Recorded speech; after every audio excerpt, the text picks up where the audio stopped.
welcome to our latest dev blog. Just a few updates. Starshift Origins is now on Steam. We'll open it up here.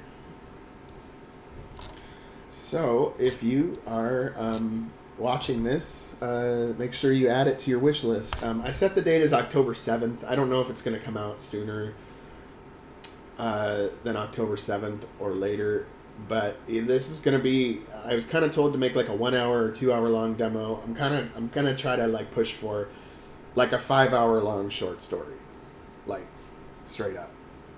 I did get the first area done, as far as like the first part of this story, but some of it is abbreviated because we were trying to get the rest of it done faster. So today I'm going to probably work on making it a little more refined. So like the part we have so far, adding a little more flair to it, adding a little bit more dramatic dialogue, and we're going to be making some graphics and stuff too. So it should be interesting. Today my energy level is a little lower, so this could either be a really long video or shorter than normal. So we'll just get into it, I guess. So now one thing that I like to do when one sec, I'm getting a phone call already.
Sorry about that, guys.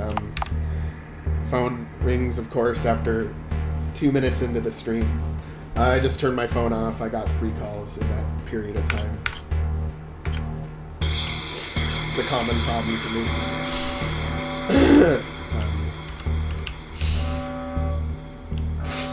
Okay, so I was just kind of playing the game because I had to answer that phone call. But I was gonna add stuff even to the beginning. So in the beginning of this, the captain says that the ship's been boarded, but it doesn't feel like the ship's been boarded. You know, like on the bridge or whatever. So what I'm thinking is that we have maybe like the first officer of the ship. He's on the bridge, and then when they board the ship, you see them beam onto the bridge, and then like the bridge crew barely fights them off, and then, you know, erect the force field, blah blah blah. And that also leads to a situation in which, since the second in command is dead, the captain is now relying on the other character that pops in there, Magnus Archer, Lieutenant Magnus Archer.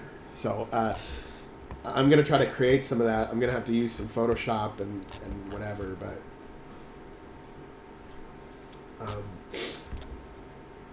let's do it right now, though, without actually doing any Photoshop shit just yet.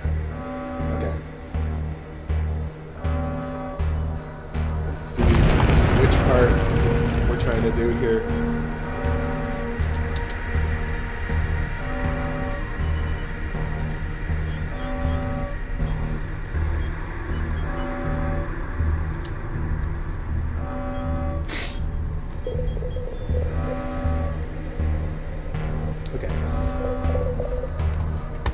So right at that point, full lockdown, don't let them take the ship. Okay, so right before that point, I want to have like some Marines beam onto the bridge and just have it be like really tense. And then with like one of them, and then like one of the bridge crew gets like killed or something.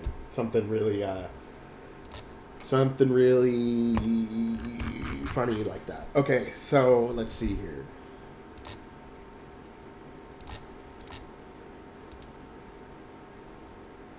Yeah, right here. Right here we'll have some kind of Marine beaming on board. ESA Marine. This is the one I usually like to use.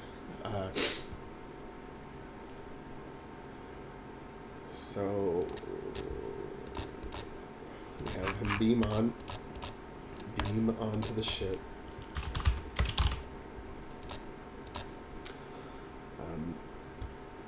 And then we have another frame for when he's murdered.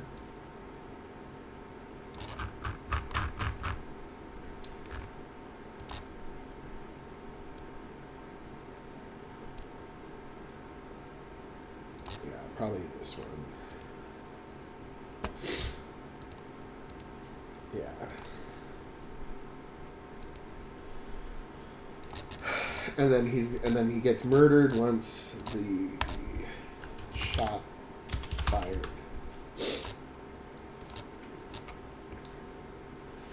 And then when the crisis is over, of course, being blanked. So beam on is what we're looking for.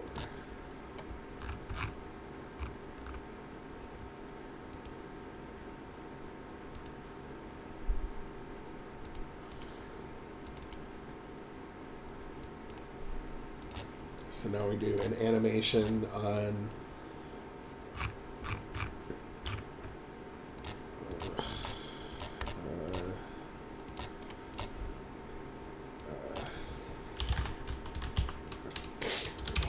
invader, and then we will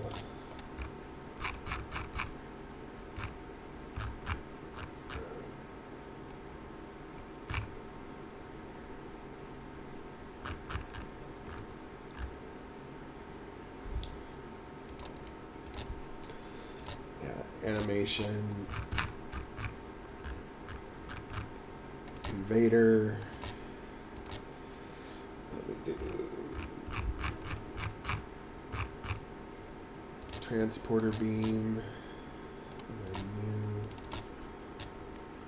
do, I think 60 seconds makes sense. Or maybe not 60 seconds, 60 milliseconds, or so we'll go for half a second.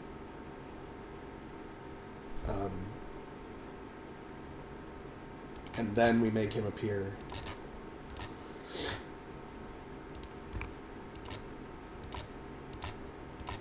And then we make him appear, and then we wait another 30 seconds.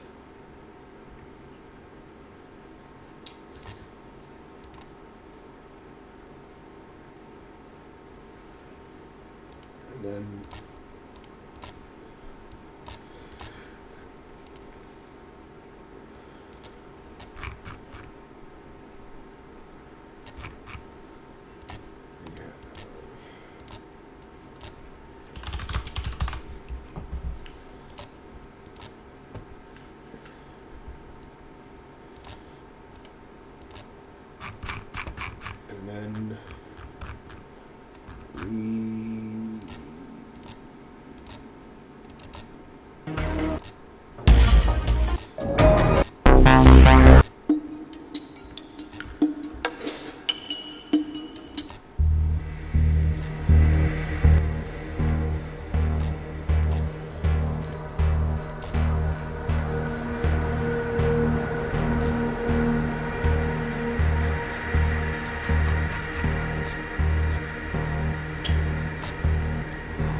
stupid microphone always adjusts itself to be too quiet whenever you open any program that uses a microphone.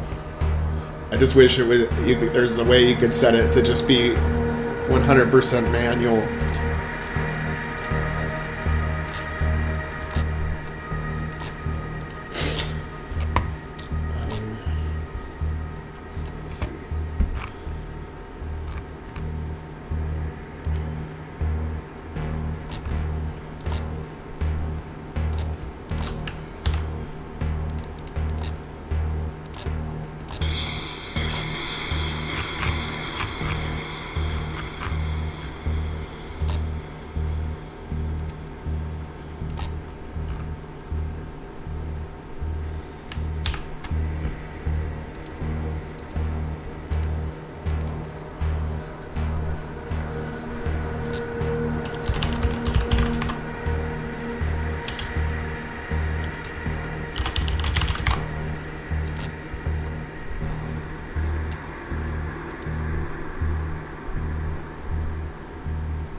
Let's see here.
Alright, let's see what this looks like.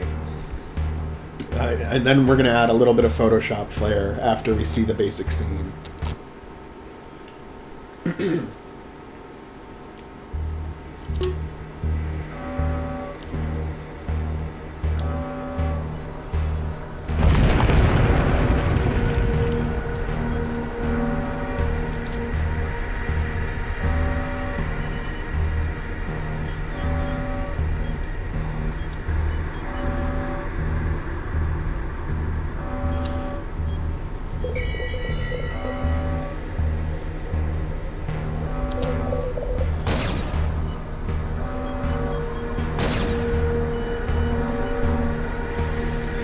Yeah, I like that. I think that looks good, except the commander got out of his chair too slow.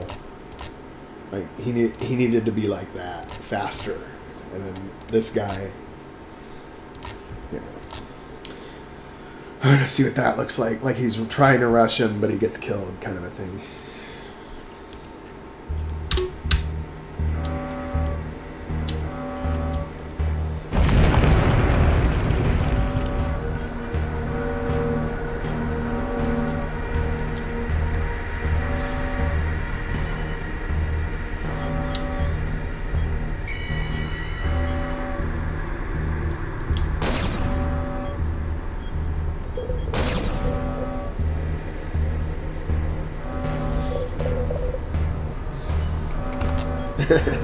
Yeah, I like that, how he boards the ship like that, and then they just get taken out. It makes it feel like they're boarding the ship rather than just telling the player that they're boarding the ship.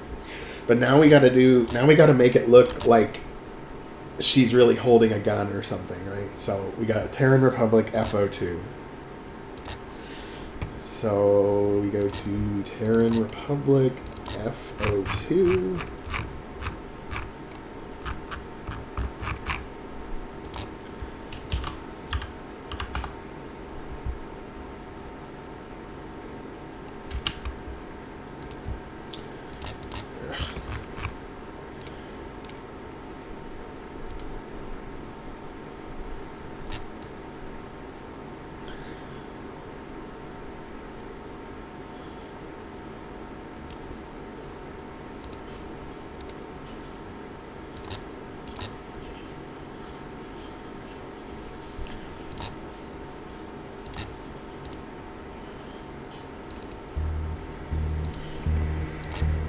Let me open up some Photoshop.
$144. Let's say, okay, so 48.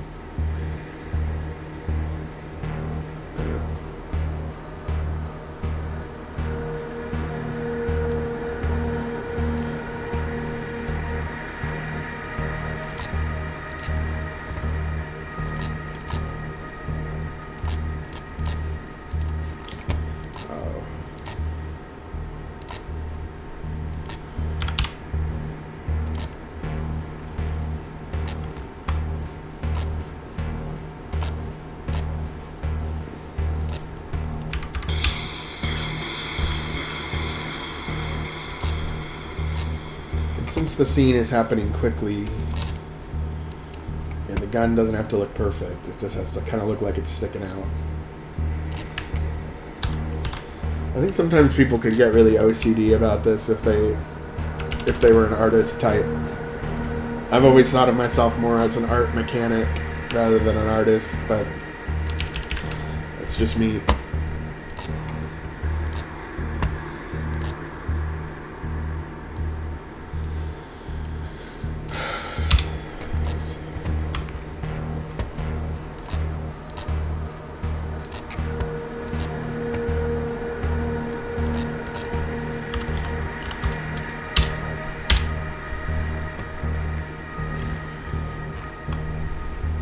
And then we have her gun, and now we're gonna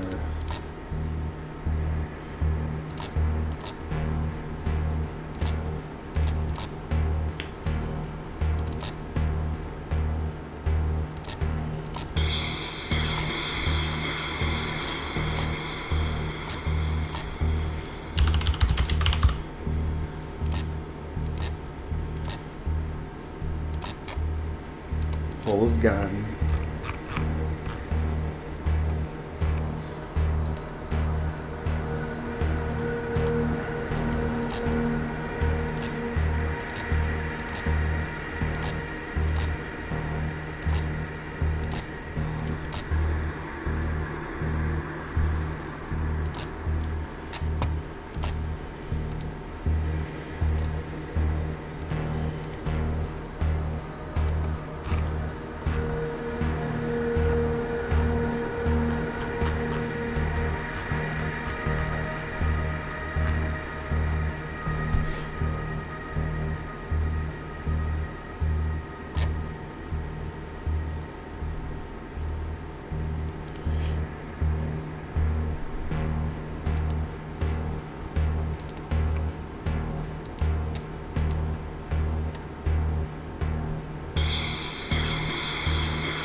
Now let's see if it looks like she's pulling the gun on him, or if it looks okay. Let's just see.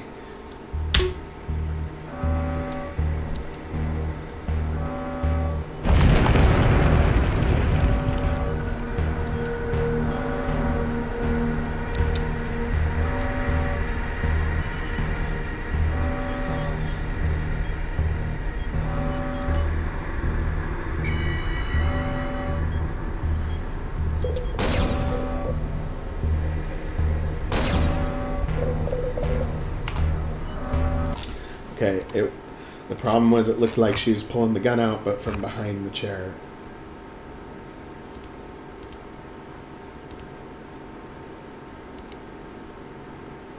And so I'm gonna have her kind of run up behind the target. You know, like move right. Right.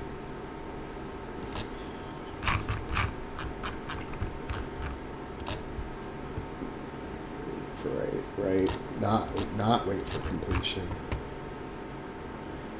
The commander tries to run up to him, gets fucked up.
Let's see what happens this time.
It just makes the scene seem a little more grisly.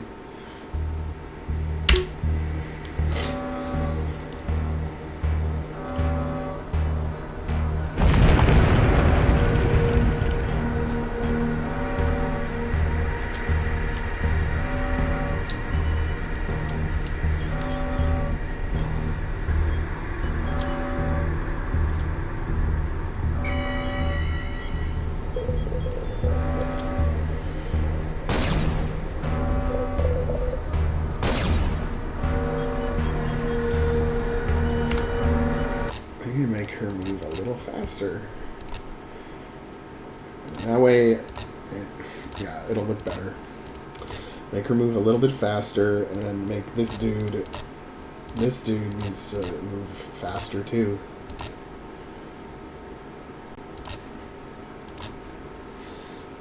Let's see.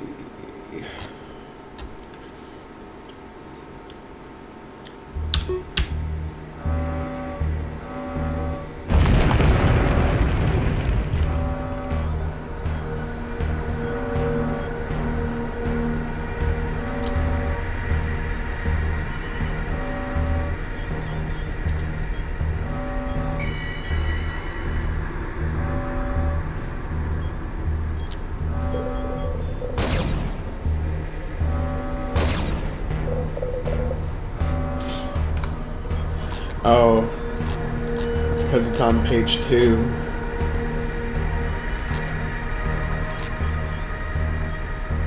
Highest frequency and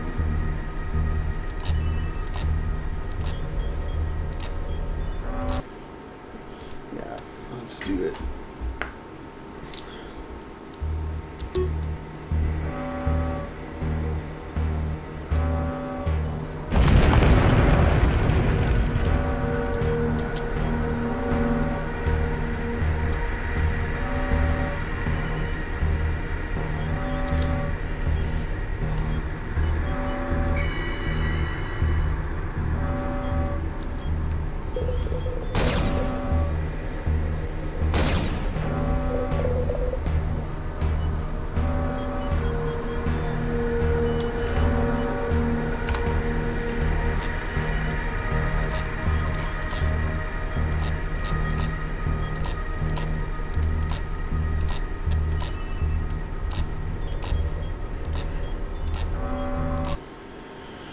Sorry if there's too much repetition here. I'm just trying to make this feel like the ship's really getting boarded.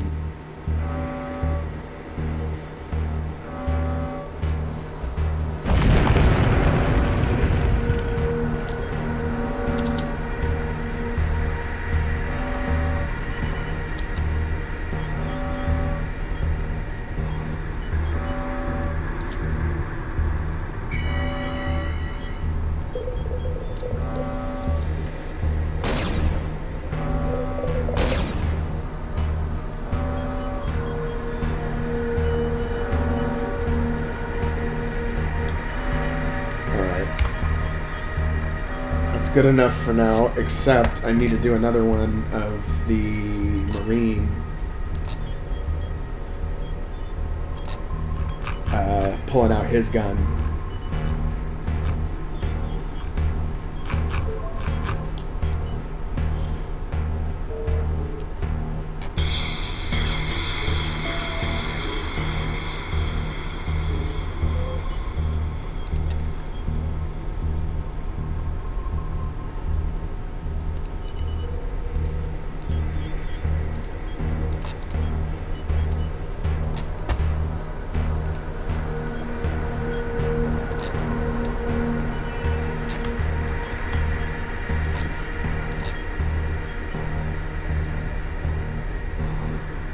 Let's get him with this nice beefy gun.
Divided by 3.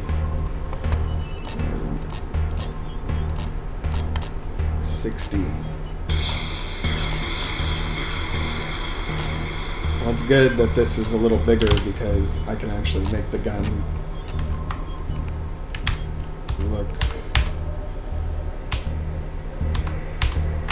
look, or I can make the gun more in front of him, like it's a rifle.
Merge those.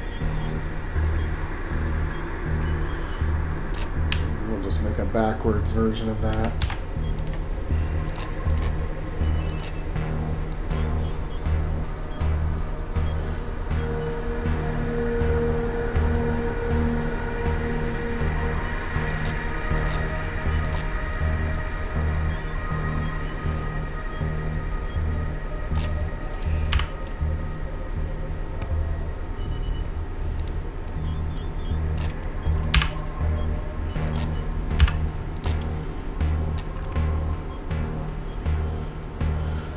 Okay.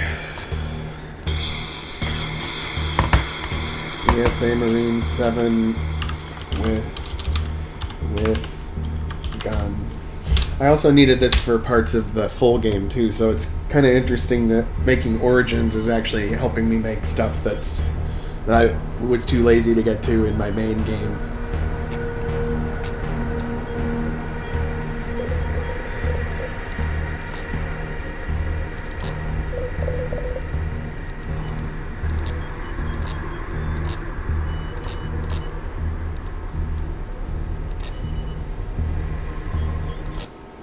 Try this out.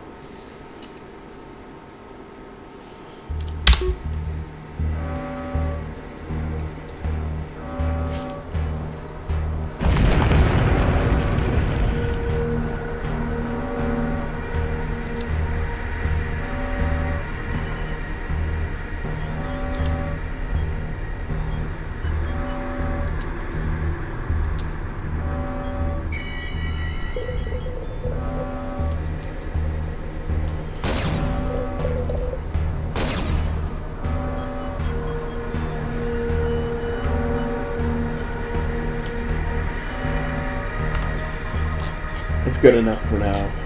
And we'll have the captain.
This out, put it in the armory.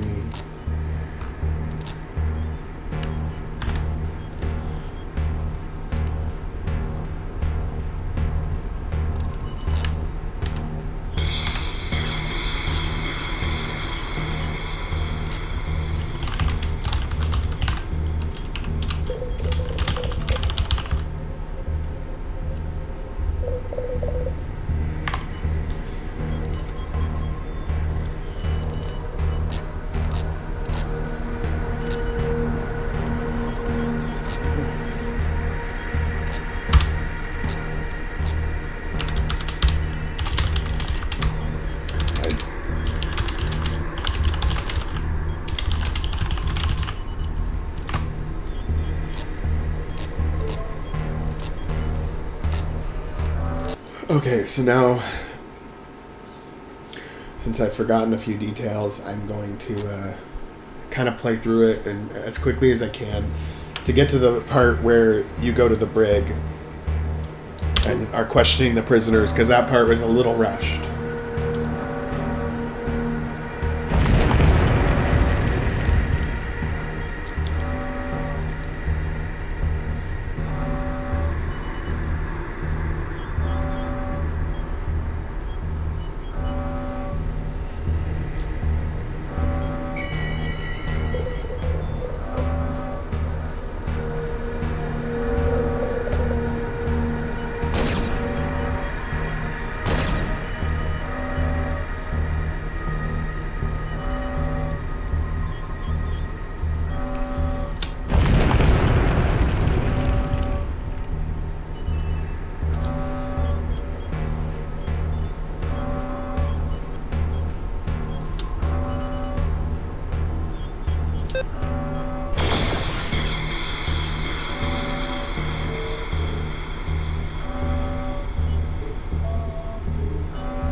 You know what?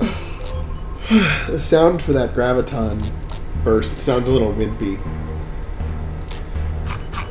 Like it needs to be more like pew, like rather than, you know.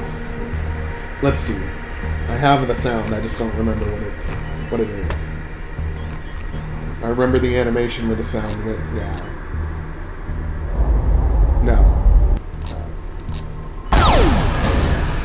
Yeah, Blaster 14. Blaster 14, slowest pitch, 70%.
Have the commander look to the left before the question there.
Instead of this, I'll say that.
forgot this guy.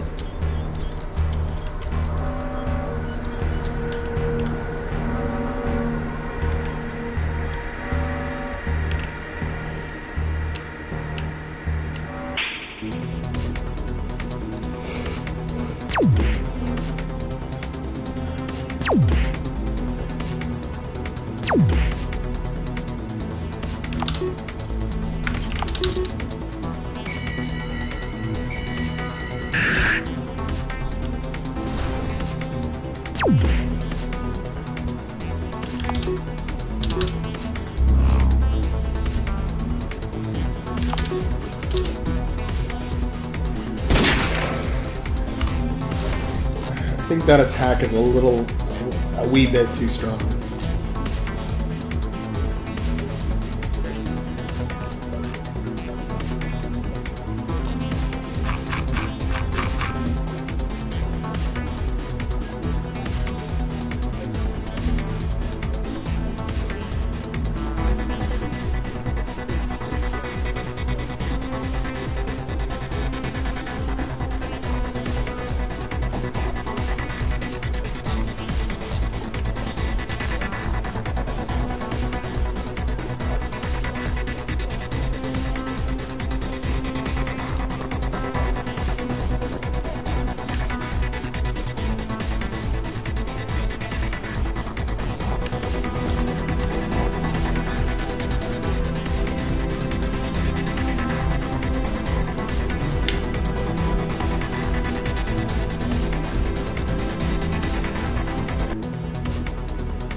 I'm looking for the attack Deadeye Relay.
Now let's save and see what we're dealing with as far as the power of that one attack.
That's a little better. I still think it's a little too strong.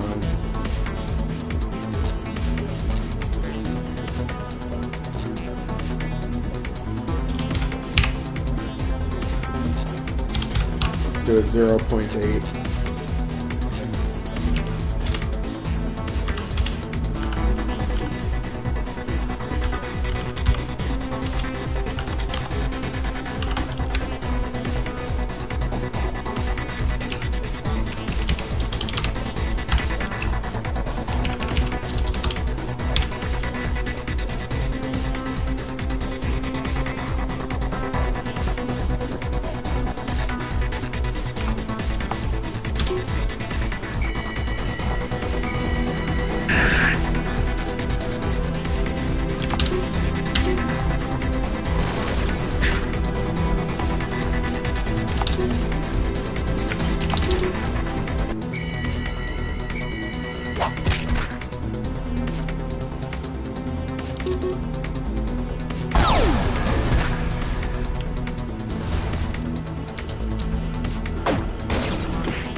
I want to try something.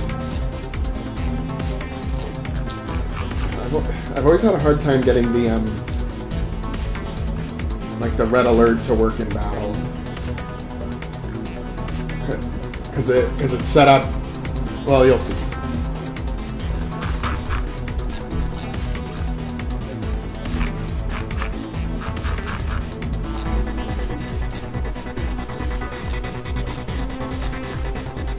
I'm wondering where red alert went. Okay.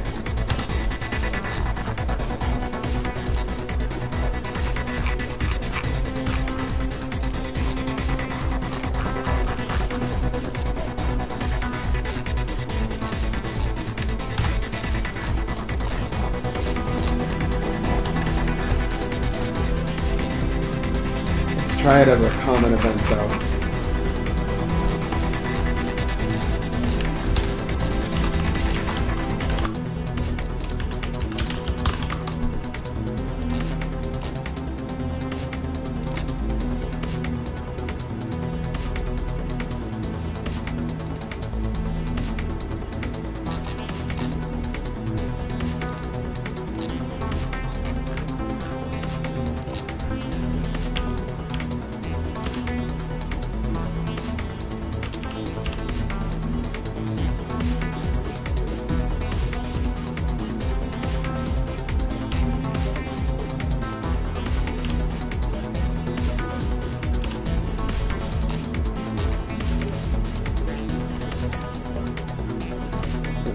see here.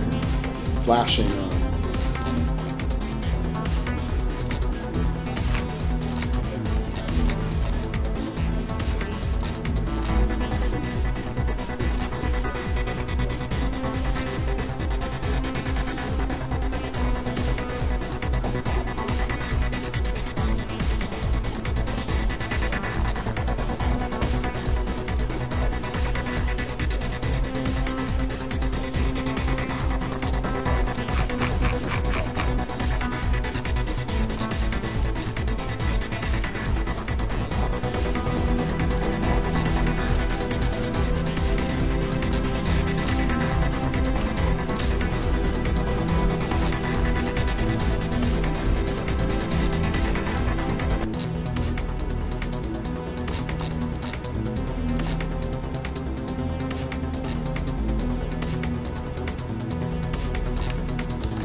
Let's see if the red alert stays in battle instead of not happening.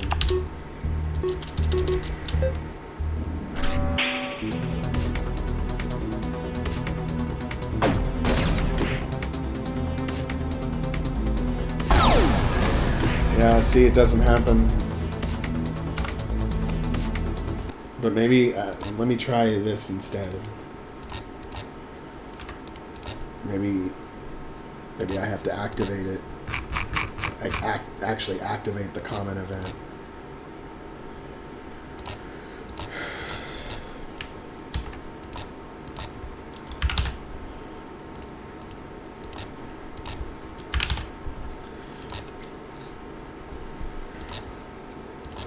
Let's see. I suspect what it's going to do, though, is it's going to run once and then not after that. Just a guess.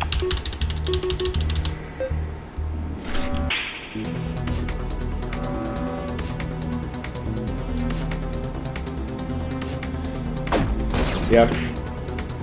It only runs once and then it stops. Okay, I have another idea. If I go into the common event, and what if I set this to a loop instead? Maybe that'll work.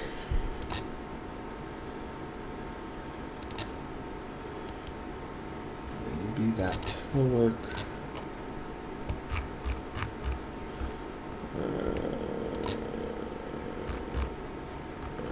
One sec, I'm just checking one thing on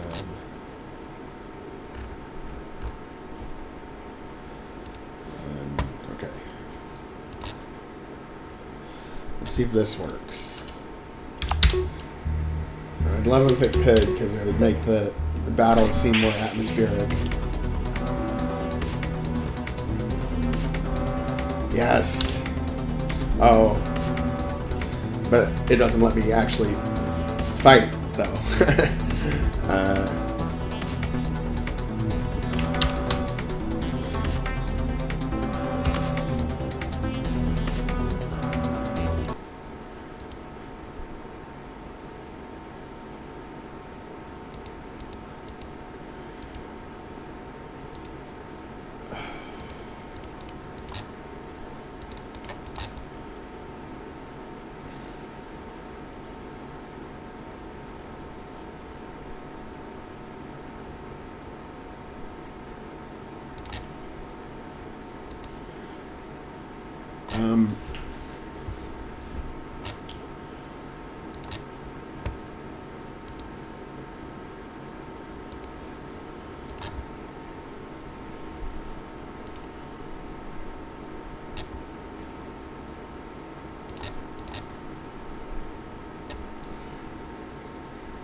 What if I do that? What if... I bet it won't work. Or we're going to be right back at the point where we were, where it'll do it one time and then won't do it after that.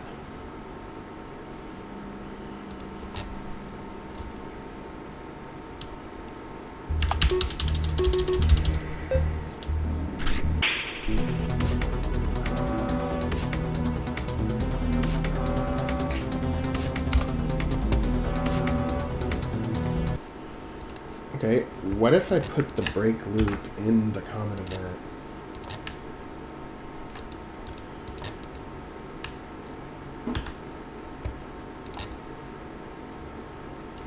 I mean, I know it's weird, but maybe it'll work.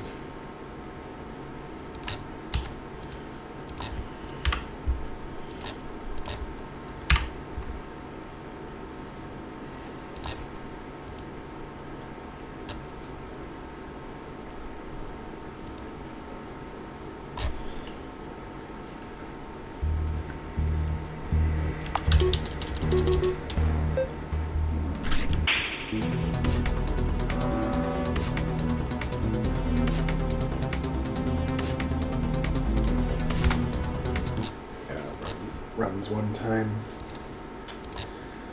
Sometimes I can get caught up in this shit and it takes forever.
Oh, great.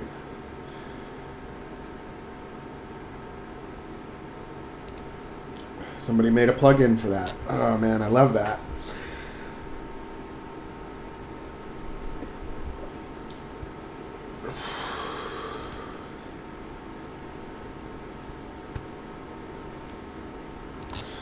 Common events in battle. Great. Didn't know about that. I might get my red alert after all.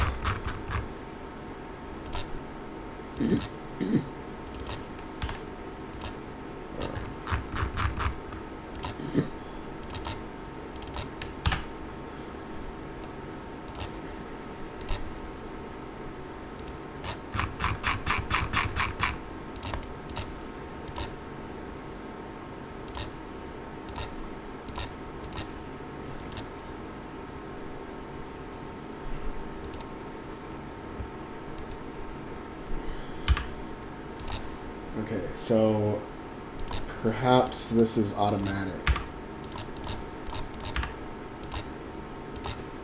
And that parallel common event will be when flashing is set to on, which it is. So let's see if this works.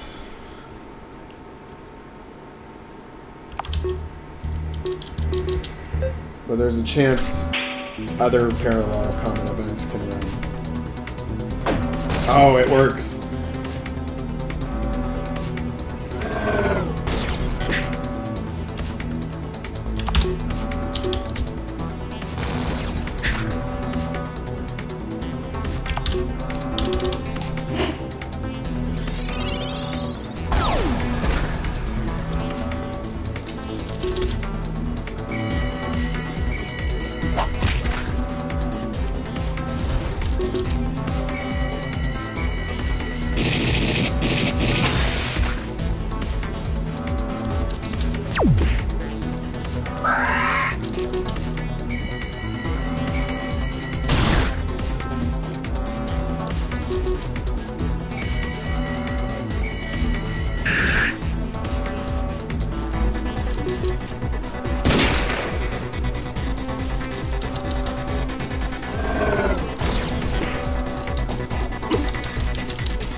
Okay.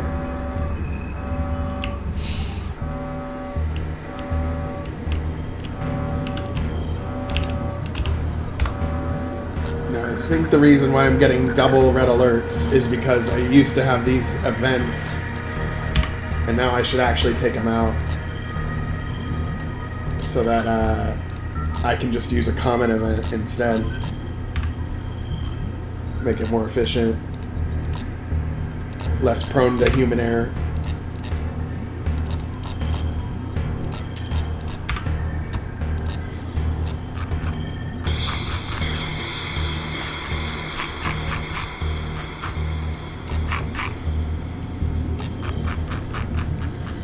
Okay.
Medical bay still has siren.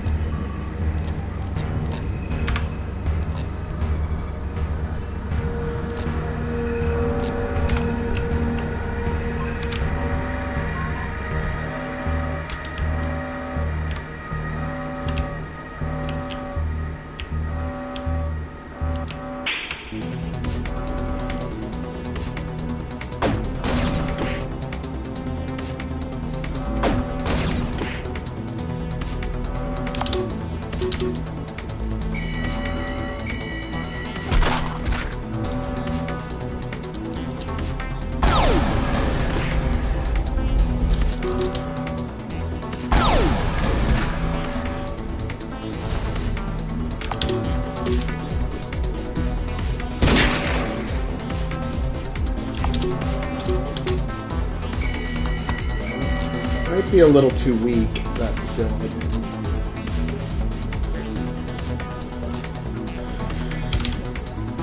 Let's give it a solid 1.2.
The rapid fire should be more powerful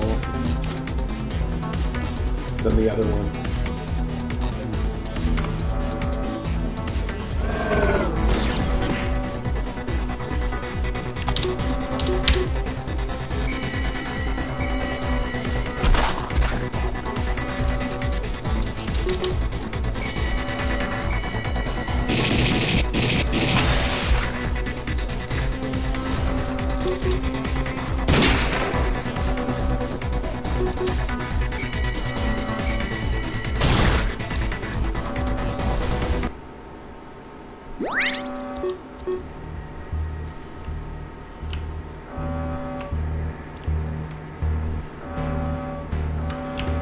And I kind of like it where when you kill the enemies, they don't respawn. Like where you just see like a dead body on the ground. Like it makes it feel kind of like a mix between JRPG and Western RPG.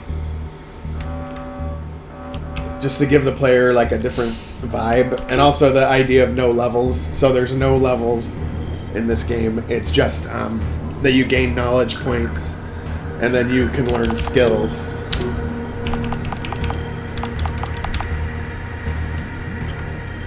Passive skills that increase your HP, or active skills that give you some kind of crazy attack or something.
I think I need to make sniper shot more of a kill shot.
Try 1.8 and see what that looks like.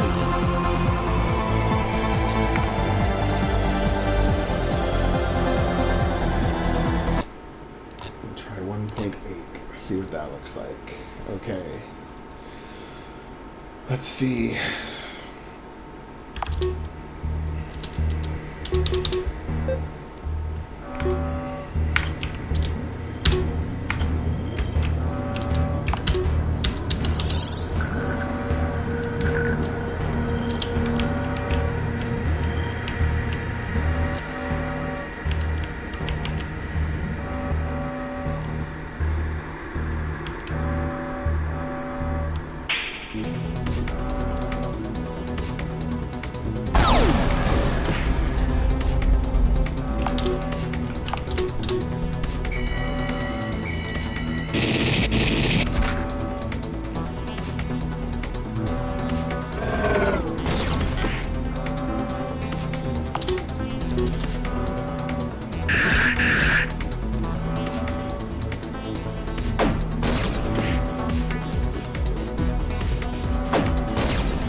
to go to extreme impalement.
That.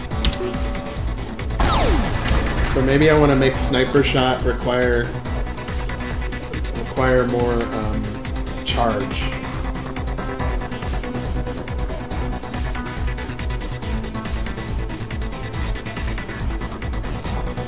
Instead of 35, I'll go for 50.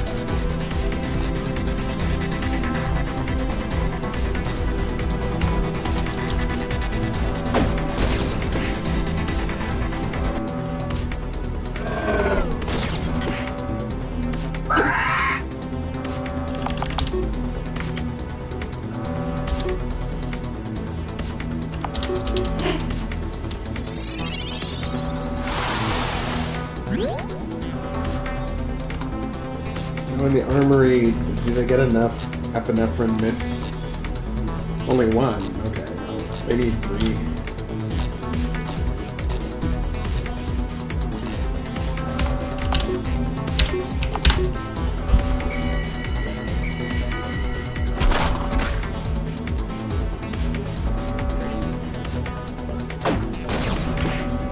I think extreme impalement could use a little bit of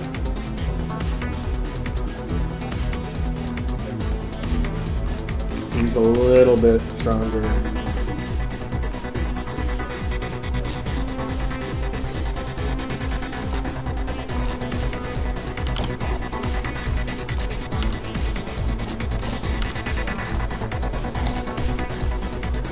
Let's give it a 1.75.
railgun shot is a little too strong.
Okay, 209.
I gotta go use the bathroom. I'll be right back.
back. Okay.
Alright, there should not be red alert inside the asteroid. I wouldn't think. So we're gonna turn the flashing lights off.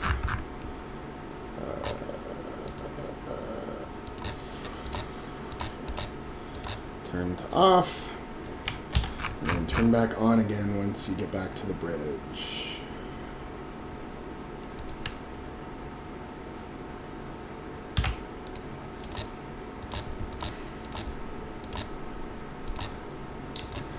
And now we're going to extend that scene out a little bit. I just did it really quick last time, and now we need to add a little bit more meat to it.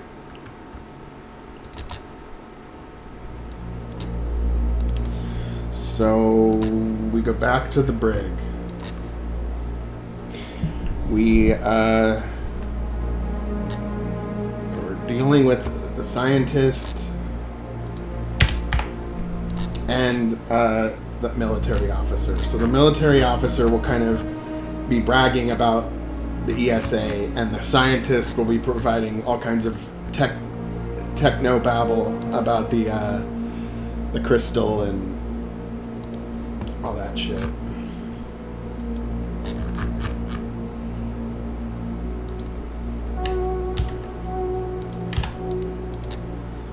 Scientist 2.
We go to the crystal room and we go for bald scientist face.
Quantum chip protects against temporal distortion.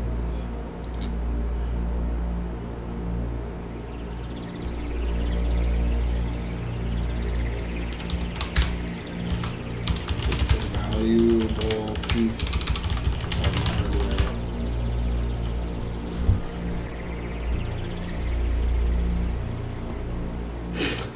Quantum chip protects against temporal distortions.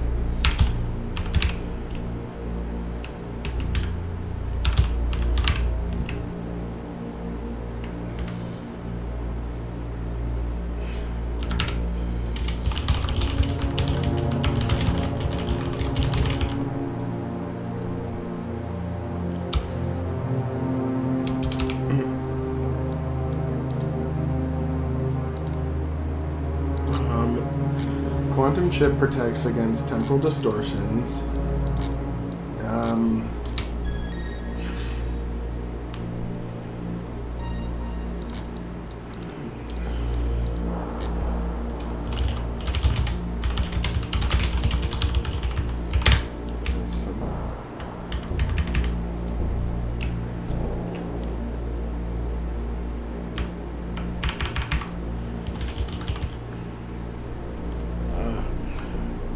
Quantum chip protects against temporal distortions. Something big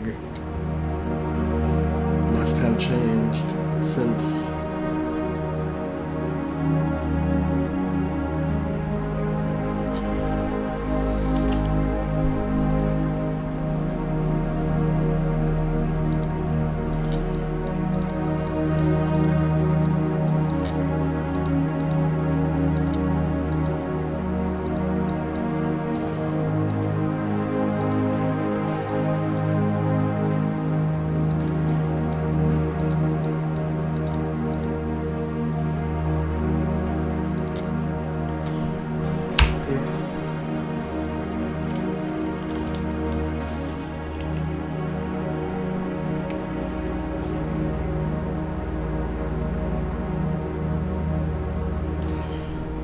but he wouldn't be. Maybe the scientist wouldn't be telling you.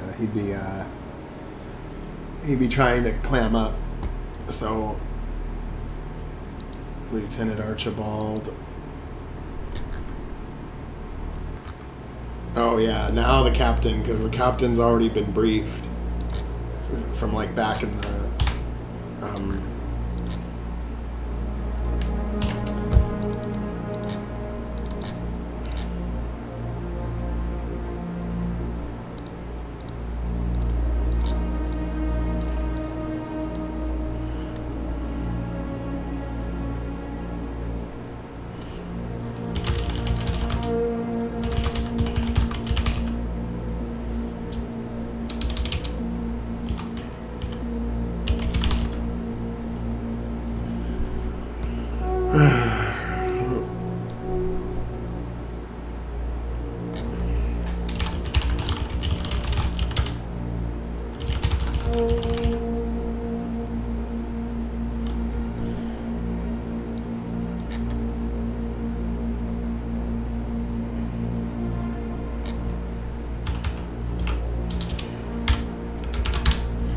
I'm the only officer on the ship right now.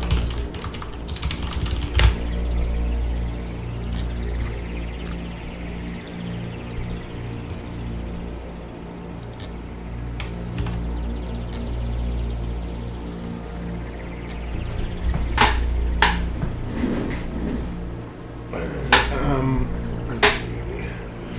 We need.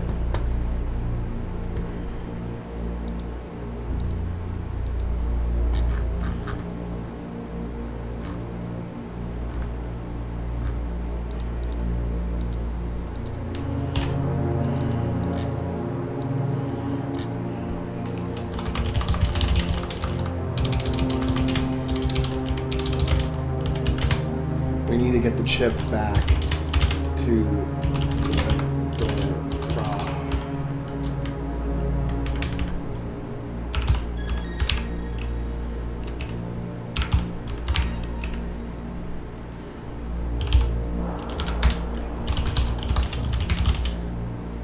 We need to get the chip back to the direct to raw, otherwise nothing will be.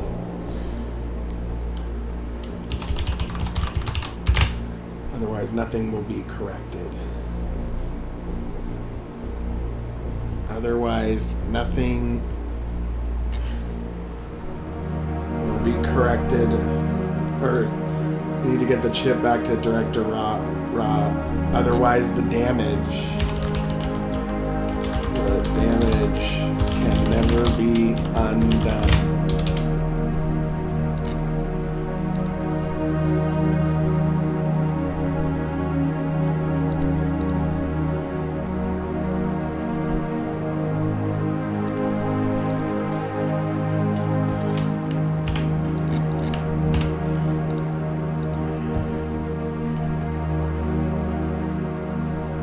What it does. Yeah, otherwise the damage will be irreversible. I like that.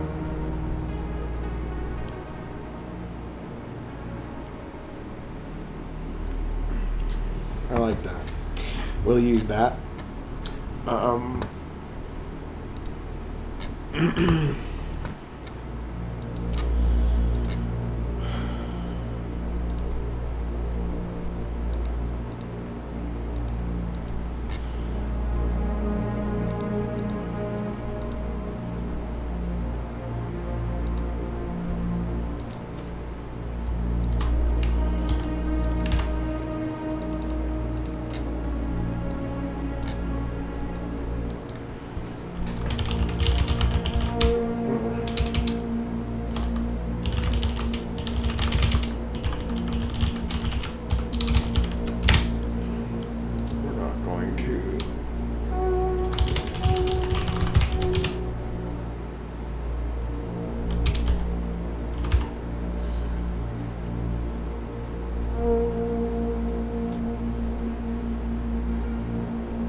Going to hand over the chip.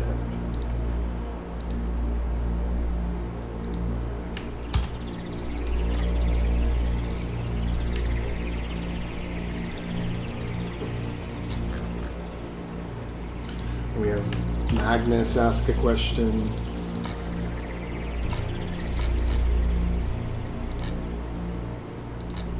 No, turn right.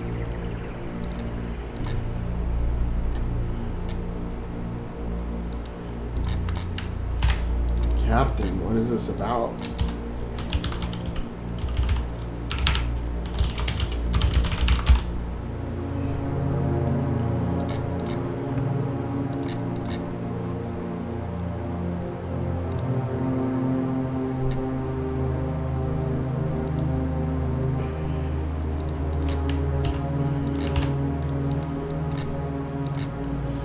Sweat drop.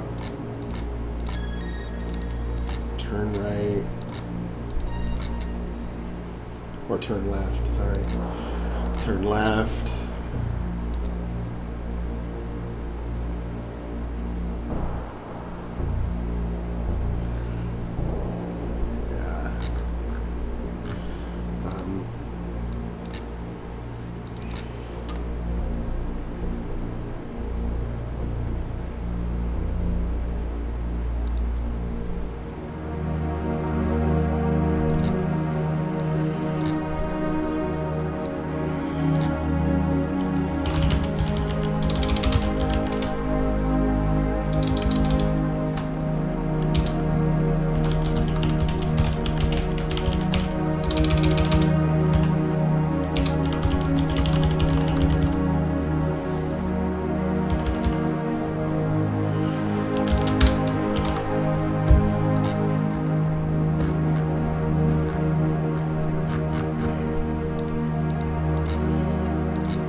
protects against temporal distortions.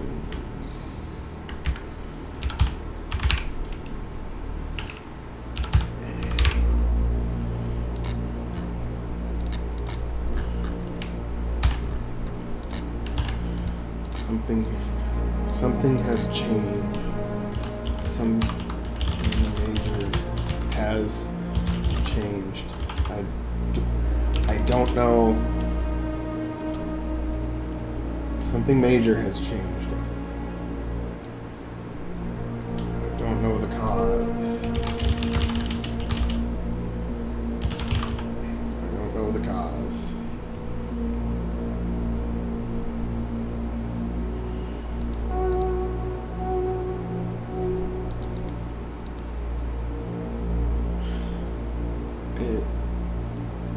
It protects against temporal distortions.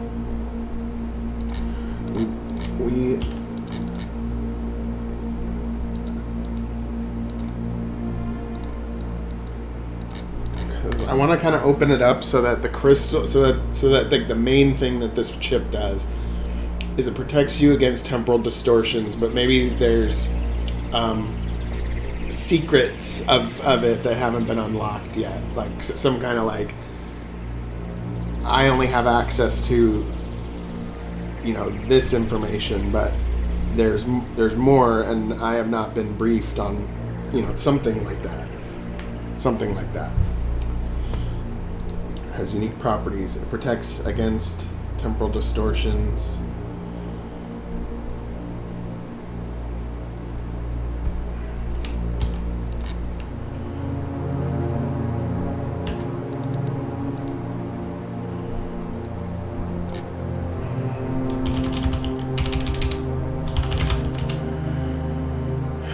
Has unknown functionality.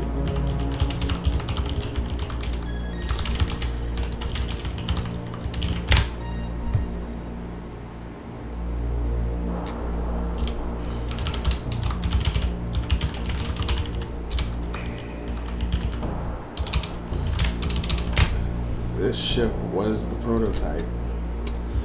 Okay, that might work. The quantum chip has unique properties. It protects against temporal distortions. It also has unknown functionality that I was not briefed on.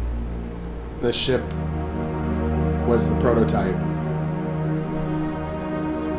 Something major has changed. I don't know the cause.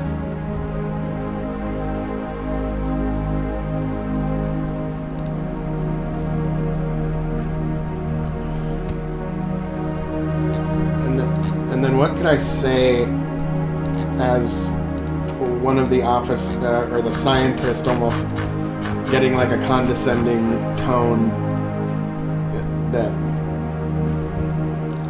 or something.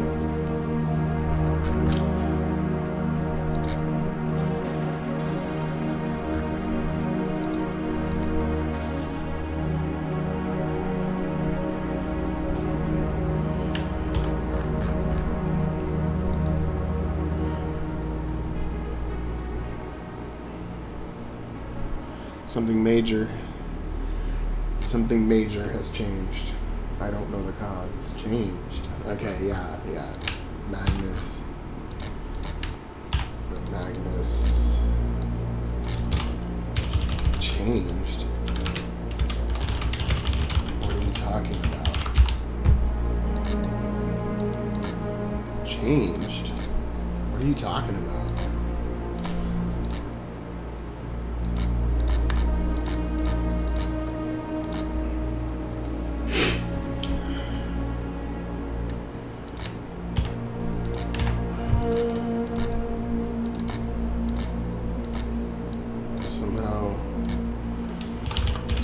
The timeline has been altered. Our timeline. You must have been protected from the effects.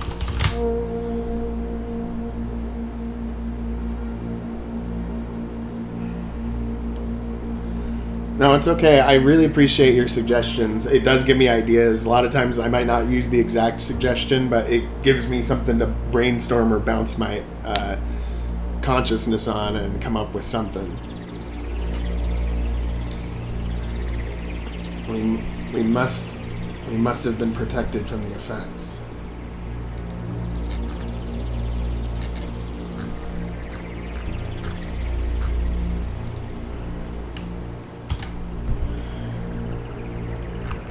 We must have been protected from the effects.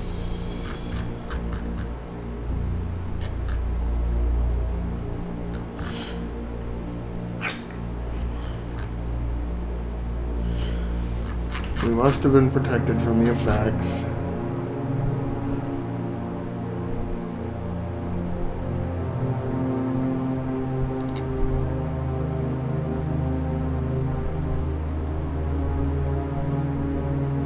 And then maybe she says something like,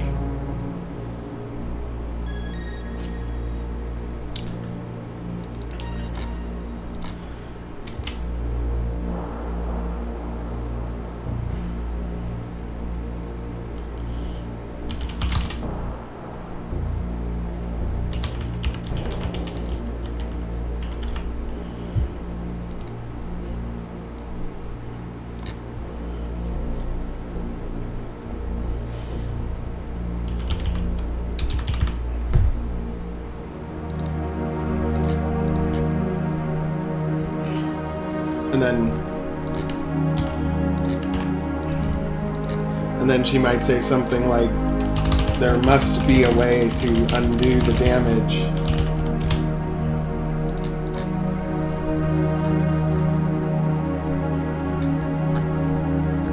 And then maybe the scientist says something.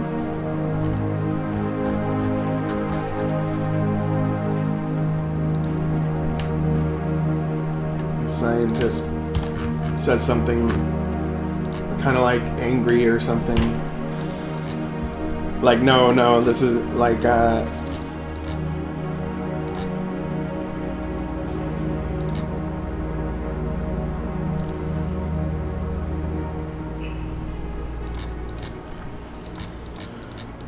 scientists can say something like,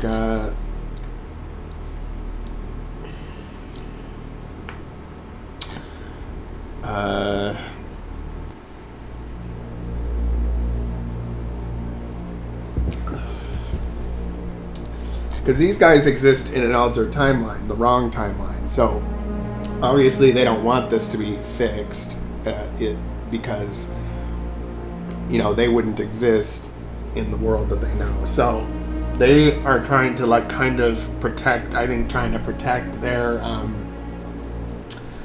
new timeline. And the captain knows what it is, and she's like, well, there must be a way to fix this so that we can get back home. And the scientist might say something like, there's no way you're going back home. Yeah. Okay. Wait. There must be a way to undo the damage. There must be a way to return home. There must be a way to return home. Sure, I'll say that for now. There's no way that's going to happen.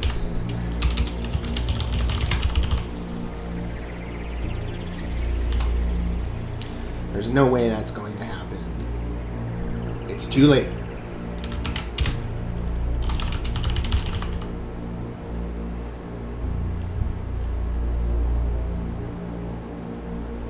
We must preserve the current. But we must preserve the current space-time continuum. Something like that. Like he knows that it's not what it was, and he wants to keep it this way. So we must preserve. We must preserve the current. I'll use the word current, but I want to use a different word later.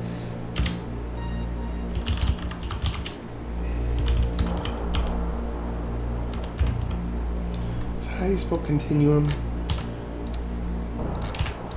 Continuum, yeah.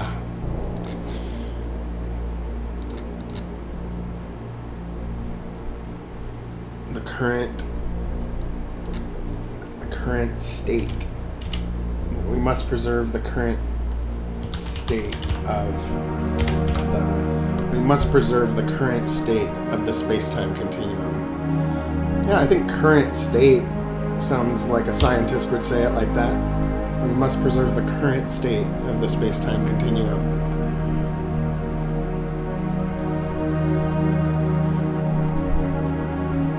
Yeah, I got it. There's no way that's going to happen. It's too late. We must preserve the current state of the space-time continuum.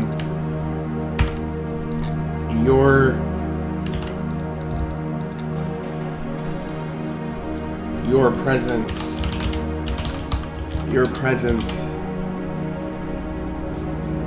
puts that all at risk.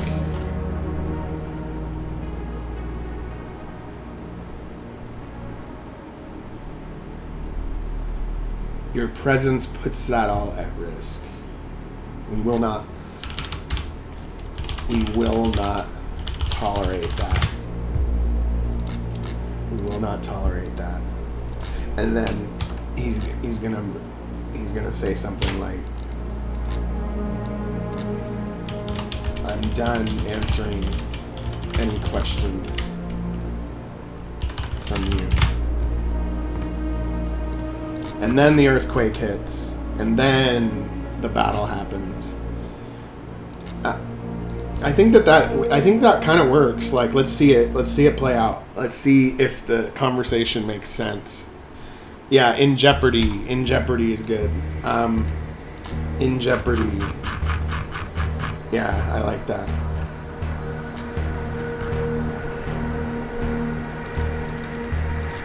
Puts that all in jeopardy. We instead of we will not, we can't tolerate that. Or we won't tolerate that. We won't tolerate that. Or we will not tolerate that, or we won't tolerate that. I think if he's like a scientist, he's probably a little bit more of a grammar buff. So I think I'll say will not.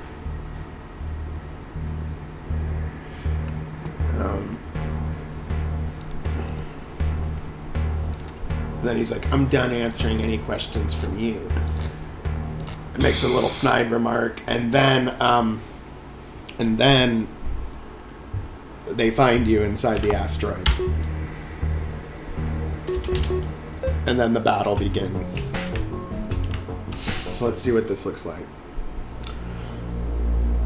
Captain, you're here. I wanted to wait for your arrival before questioning the prisoners. Understood, Lieutenant. Let's get to it.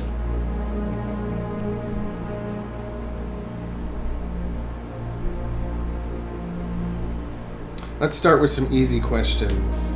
Who are you? What organization do you work for? I'm Lieutenant Reginald Archibald. I work for the ESA Navy. ESA? What's that? You mean to tell me you're an avian and you don't even know what the ESA is? You must have been living under a rock. Answer my question. The ESA is the Earth Systems Alliance. We control over 50 star systems. Heard of it? But that's impossible. Okay, you've got my attention now. Who do you work for?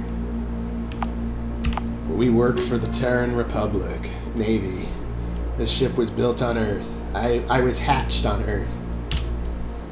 There's no way what you're saying is true. If there was another Navy from Earth, there's no way I wouldn't have known.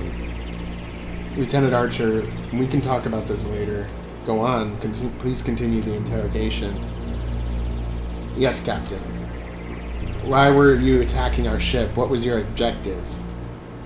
The chip, of course. The chip? What chip? The crystal. You still don't know what it does? On your own ship, no less. No wonder you're so confused. What does it do?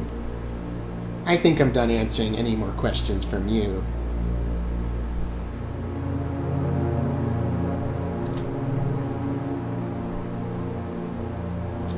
Information on the chip is classified. I'm the only officer on this ship that knows what it does. We need to get the chip back to Director Ra, otherwise the damage will be irreversible. We're not gonna hand over the chip. Captain, what is this about? The quantum chip has unique properties. It protects against temporal distortions. It's also unknown. It also has unknown functionality that I was not briefed on. This ship was a prototype. Something major has changed. I don't know the cause. Changed? What are you talking about? Somehow the timeline has been altered. Our timeline. We must have been shielded from the effects of the temporal anomaly. There must be a way to undo the damage. There must be a way to return home. There's no way that's going to happen. It's too late. We must preserve the current state of the space-time continuum. Your presence puts that all in jeopardy. We will not tolerate that. I'm done answering any questions from you.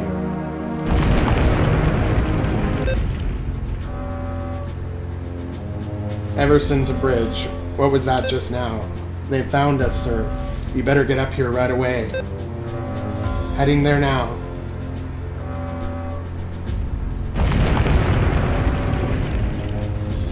What are we dealing with? They found us, but it's only one of the ships. They must have split up their search. Good. That means we have a chance. Bring the tactical interface online. Yes, Captain. From the size and configuration, it seems to be a frigate. We should be able to take them out. Engage the enemy. Target from behind. Their engines are where they're most vulnerable.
Why that ship only does one move. I need to check that out.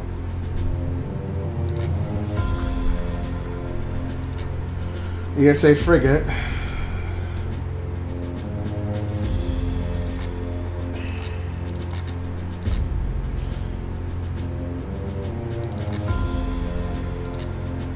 Yeah, that's not bad.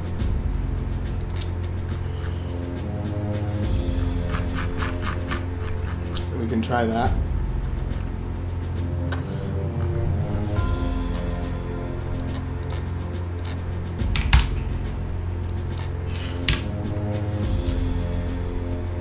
I want the railgun shot to be primary, like where they do it. They do it more than the Matcon torpedo. Let me even turn this down a little bit, and I want to see if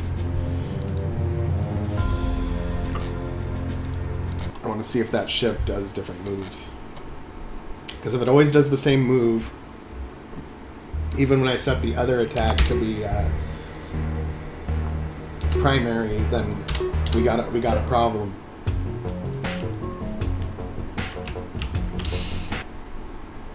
Now I'm going to skip past this since we've already done it before.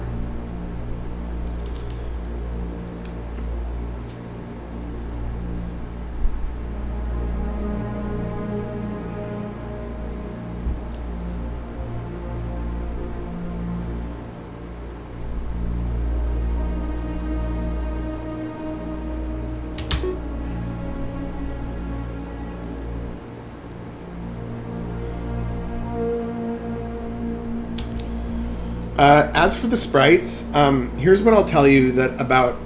It's kind of a mix. So with the sprites, I use what's called the loose leaf character set, and loose leaf characters were a set of characters that were made by somebody named Mac in Blue is what it was called, and he had some basic loose leaf sprites. That's what he called it, loose leaf.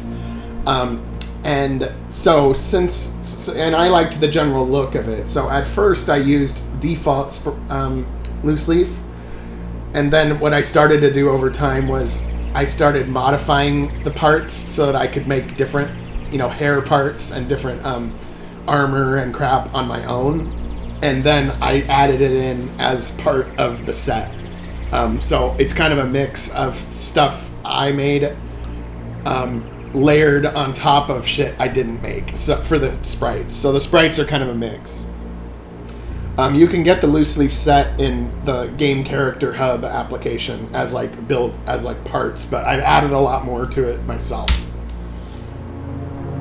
Like when I do the aliens, I have to make my own alien heads, and then I put those in the set, and then different hairdos, different armor, different shoes and stuff, helmets.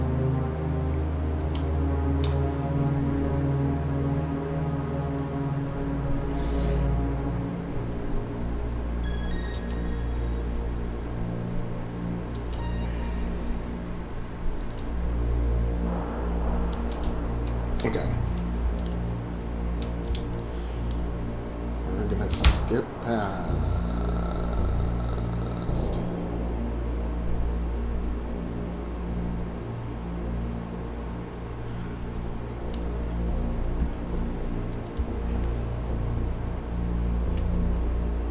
Yeah, I thought out of all the sprites that were available at the time, before I mean, if I was to do it over, I'd probably just make my own now. But they were the sprites I liked the most when I looked at the different styles. I don't like the default RPG Maker sprites that come with the engine. I really don't like them at all, whether it's VX Ace or MV or MZ.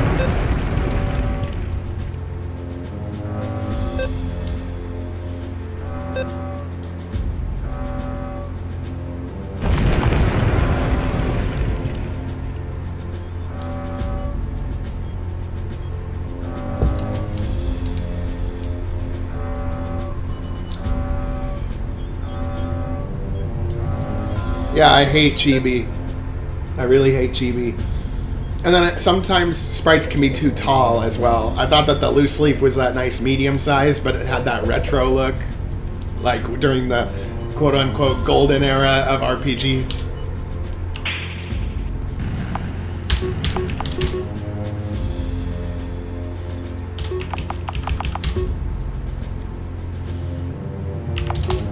This shit better fire some actual railgun rounds, otherwise I'm gonna be pissed.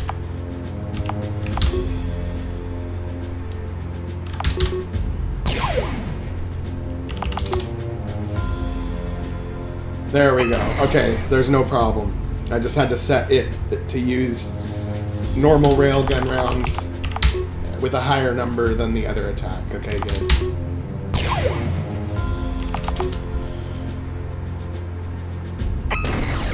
Yeah, I prefer taller sprites to the chibi.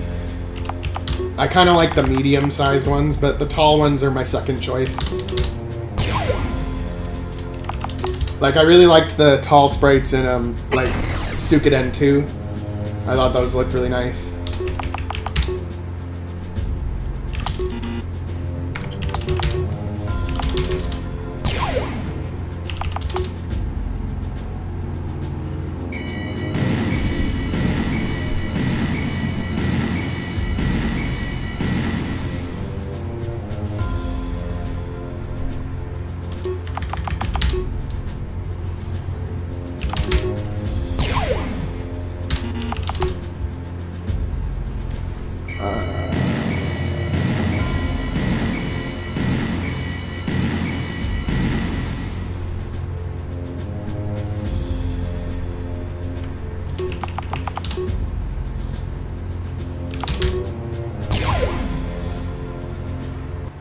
Okay, now it goes to the ship.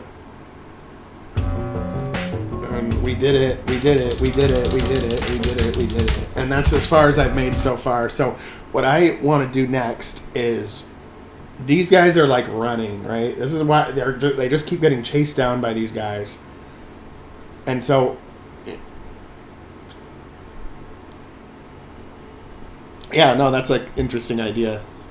But yeah, so what I think I want to do next is, because in the main game, right, you have the two factions, the ESA and Novus Federation. But Novus is, maybe it wasn't at this time, because what's going on this ship in Origins right now is like a few years back, like maybe like a year or two back from when the main Starshift game starts. So, and in the main game, Novus Federation, you think that you start as the ESA, an officer working for the ESA, and you think that there is a real civil war going on between ESA and what's called Novus Federation, but you find out that the civil war is fake, that it really is one entity, and they're using it as a way to undermine and increase their influence with other alien, like start to take over other species and stuff, because there's some, I haven't figured out the reason why they're doing it, but it has to do with Director Kern, who's the villain. And so when your characters find that out, that it's not a real war, that's when you leave and go out to the Outer Rim and start your like scrappy rebel movement. Yeah, it's back as in prior. So this is a prologue to the main game. So what we're trying to do in Starshift Origins here is we're trying to create the features of the main game and the story of the main game and what it's about in a condensed form, because the real game is a little more drawn out. But if the player goes into playing the full game and they kind of know a little bit about the universe already from playing this 5-hour long game or something like that, then I think that the game will be more interesting and it'll suck them in more.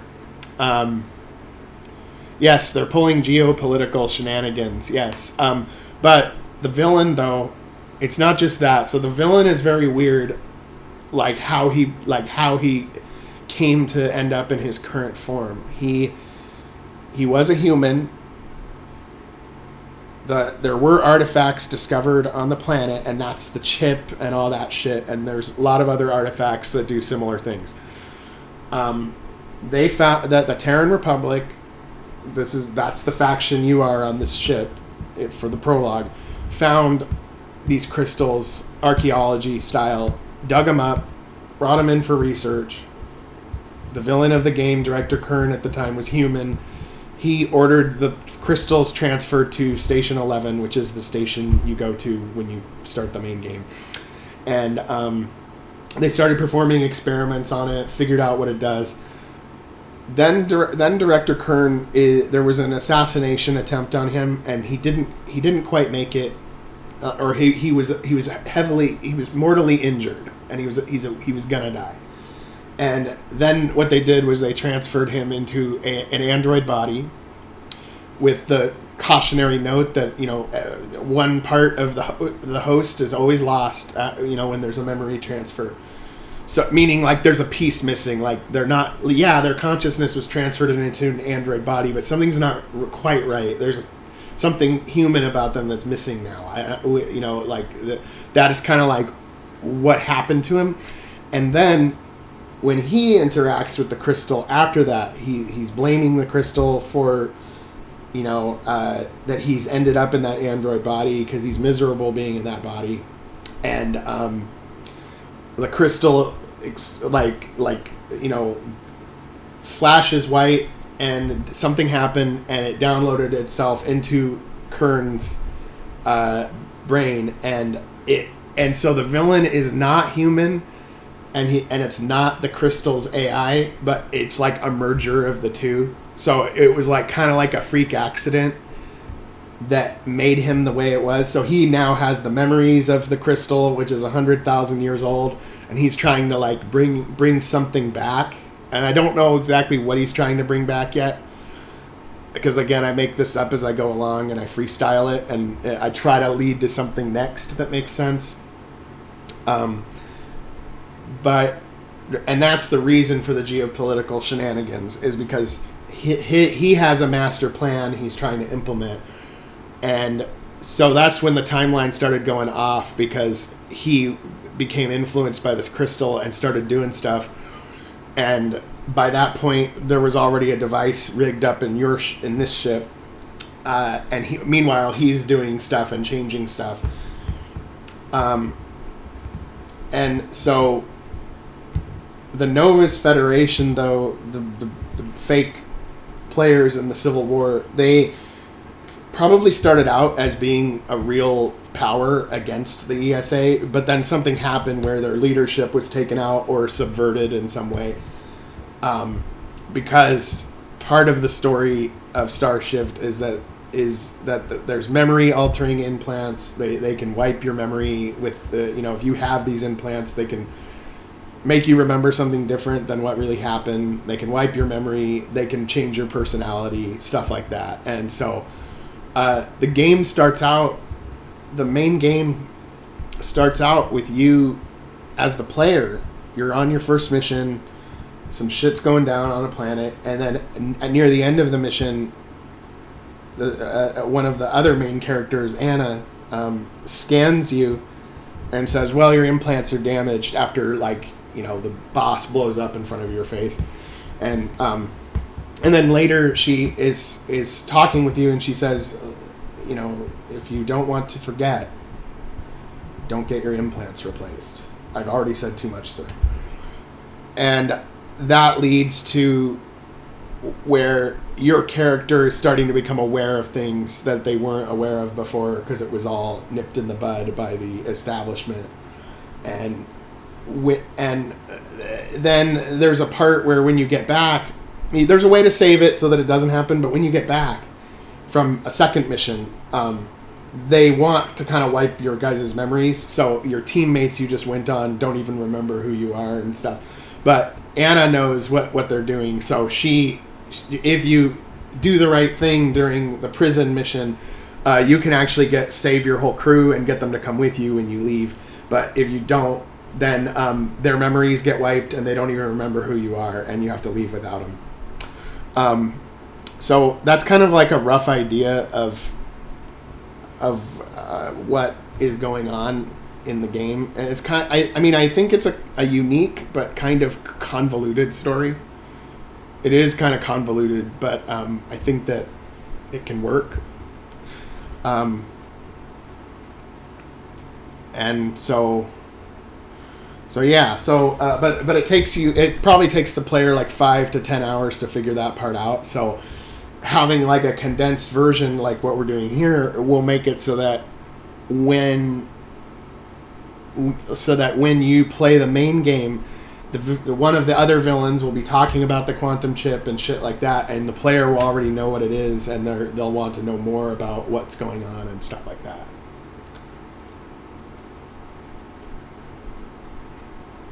Yeah.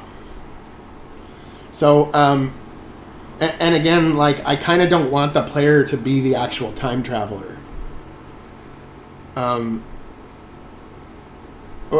When you're asking where do I save my party members? Well, it's in the prison mission. So the second mission you go to is that Director Raw says we need you to get the ship. We need you to pick up the ship that a pirate has, or that some lowlifes have captured. It's very important. It's classified, blah, blah, blah. Well, it's this ship. But by the time that you're in the main game, this crew that we're playing as right now in Origins, they're going to be dead or they're going to be gone. I kind of want to make it so that they get taken prisoner, so that, like, in the main game, like, maybe Magnus here comes back. Like, and then he can provide, like, information about where he came from and stuff. I'm kind of going in that direction. This crew got captured. Most of them got killed. Some of them survived. The player's in the wrong timeline. So just to answer your question there, the main player in the main game is already in the wrong timeline. And that's why the premise of why the very first little mission statement of the game went in the description on Steam says, humans have explored the stars, colonized many worlds under the ESA, embroiled in a civil war. The fabric of reality is not what it seems. So what happens when you're in the main game is that the player is in the wrong timeline already, but for some reason, and I don't know why yet, but Anna is going to be from the original timeline, which in my game I call the Alpha Terra. You're from the Alpha Terra, aren't you? That kind of thing. And she's of the opinion that she wants to go back to the Alpha Terra, but she knows that she can't. And then there's others that are trying to restore it. And so your crew, being the Outer Rim Coalition in the main game, is kind of like, that faction is kind of like, well, it's too late to undo shit, but we have a choice over what we can do now. And so they're trying to forge a new path and stop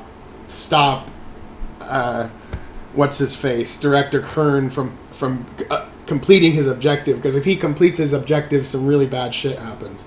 So, but you're the only one that knows this is happening. Your faction's the only one that knows, because you have the ship and you have the shielding, and you know that there's other devices, and you're starting to go gather them and like protect your planets from the same thing.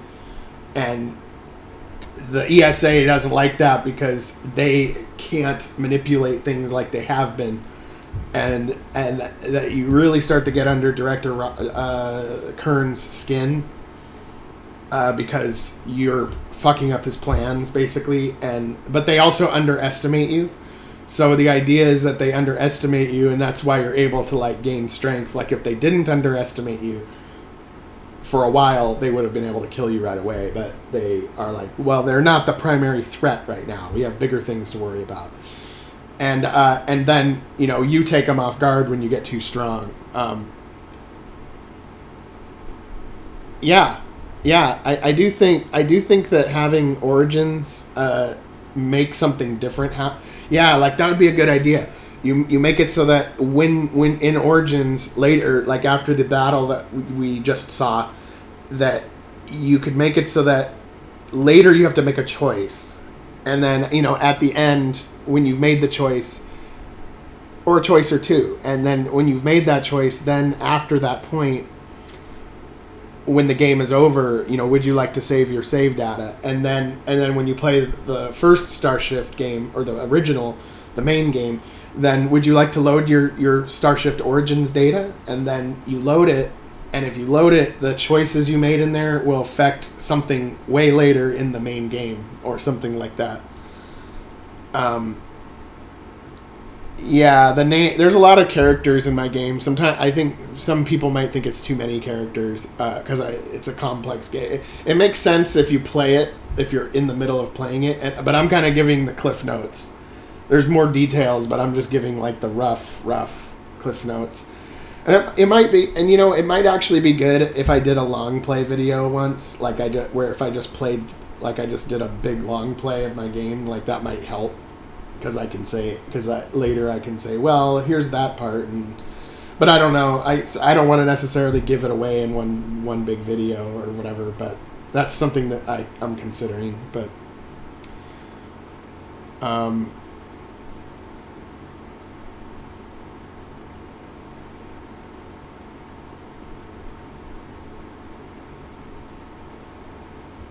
okay. Yeah, that makes sense. That's something that could happen. I am kind of more in favor of the would you like to load your previous save or something. But you know what? That would actually be really difficult now that I think about it. Like code is actually easier. I'll figure it out. I'll figure it out. It'll be something.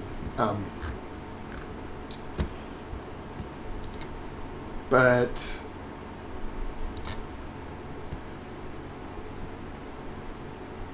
yeah, maybe there's actually a like a plugin that lets you do that. Because the game is like basically the same. Like all I did was I took Starshift and like just changed things around. I made a copy of the whole project folder. I'm doing this quick and dirty, basically. I'm not like doing it the right way, which would be to like start it over clean and fresh. I just took a copy of what I had from Starshift and then changed things around for the beginning. And it was easier that way because all the attacks are the same, the damage formulas are the same, the plugins are the same, and it's just easier. But it's inefficient.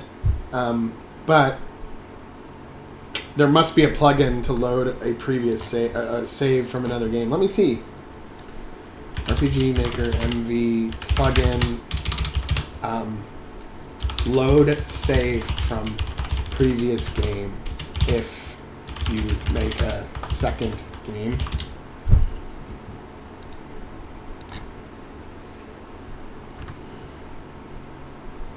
Previous story sync save data. In RPG Maker, all of the game data is isolated within each save file. This means you can turn on a switch in one game, save the game, and then load up another game and see that that switch is still off. However, there may be times when you want to turn on a switch in one game and have it turn on for other games as well. In particular, you might want to be able to record the value of this switch during the title screen. With this plugin, you can specify that certain data will be synchronized, which means that if you change the value in one game, all other save files as well as the title screen will be affected as long as you save the game. Note that data will only be synchronized during the save process. Simply turning on a switch does not mean it will be turned on everywhere else. Usage. When you...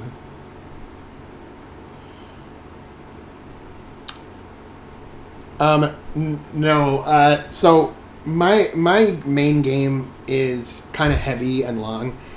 And it was suggested that in order for me to hype up my main game, which I don't know how long it's going to take, I don't know if it's going to be another year or whatever, in order to hype up my main game, which I'm going to charge like $10 for it or something, but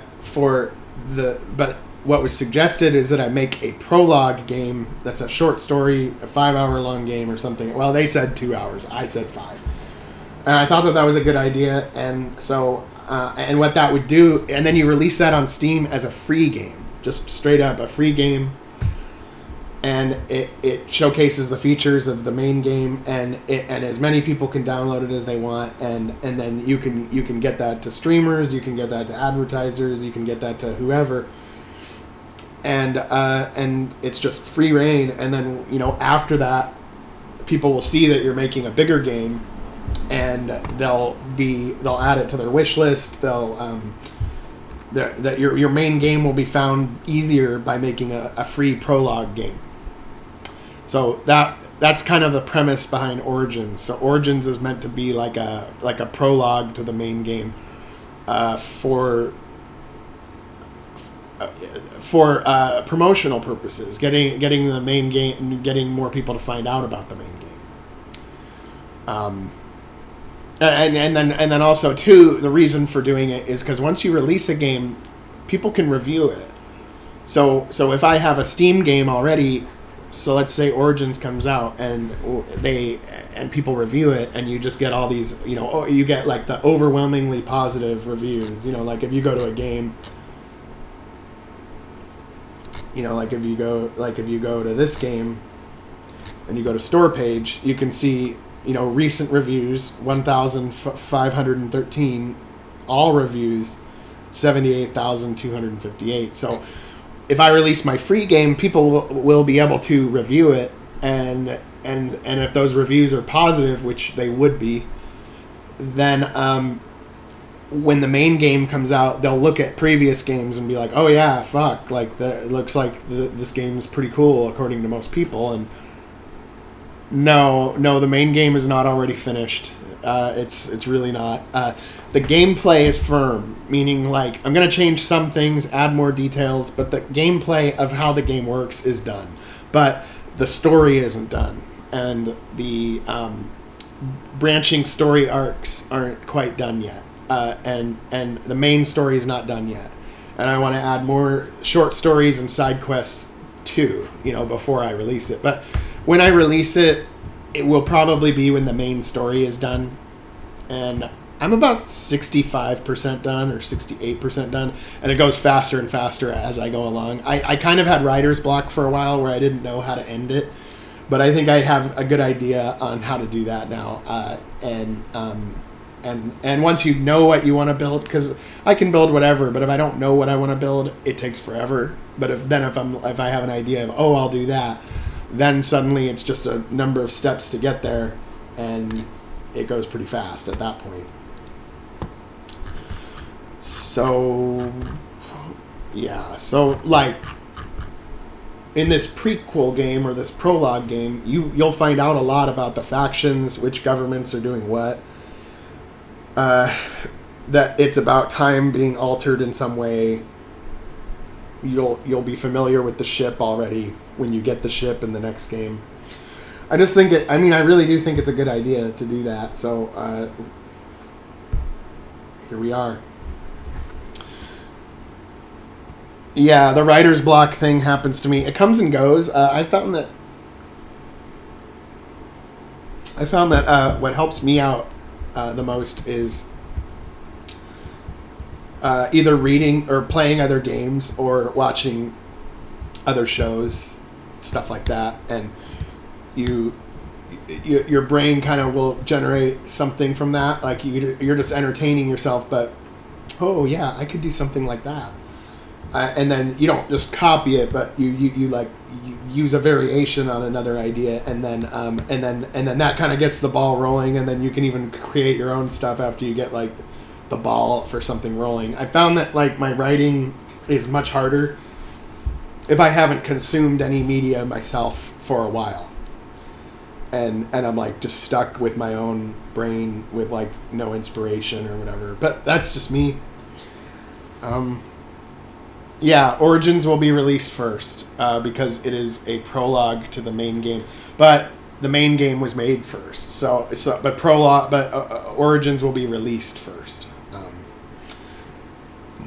and it'll be released very soon, probably like within a month or two. It might be sooner than that, but I think I want to take my time on it and release it in like early October or something like that. There's a Steam festival, which they do this quite a bit, where Steam, when you're releasing a game on Steam, they do these like festivals where what that is like if your game is entered in the festival, it means that it shows up on their front page. Like if you're going to the Steam store, it shows up right on the front page under the category that it is, and like everyone can see it. Last time Starshift, there was a festival like this, and I put Starshift in it.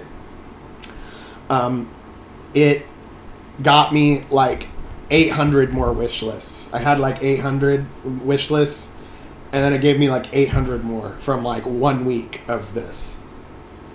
Like, so these things are very useful. But it's saying that my game is not eligible right now, so I don't know.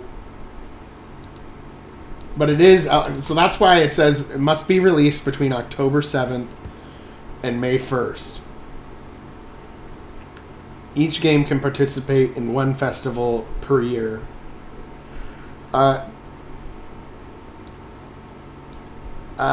I think this is probably what I haven't done yet. To include a publicly playable demo by the time that the festival begins. Visible on Steam as coming soon at the time of registration. So let's see if it's put in there as coming soon, because I thought I put it in there as coming soon.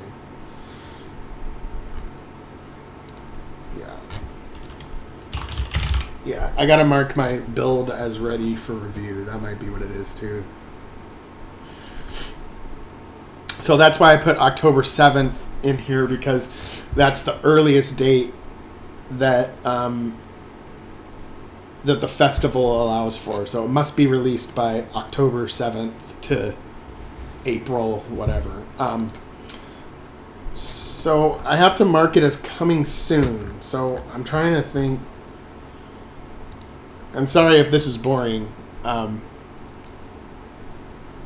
Yeah, Origins is a different game. If you look at applications and packages, you will see Starshift Origins and Starshift. They are in there as two separate, entirely separate games. And what that means is if I go to Starshift's store page or whatever, and I go to Psychronic Game Studios, you see it in there as another game.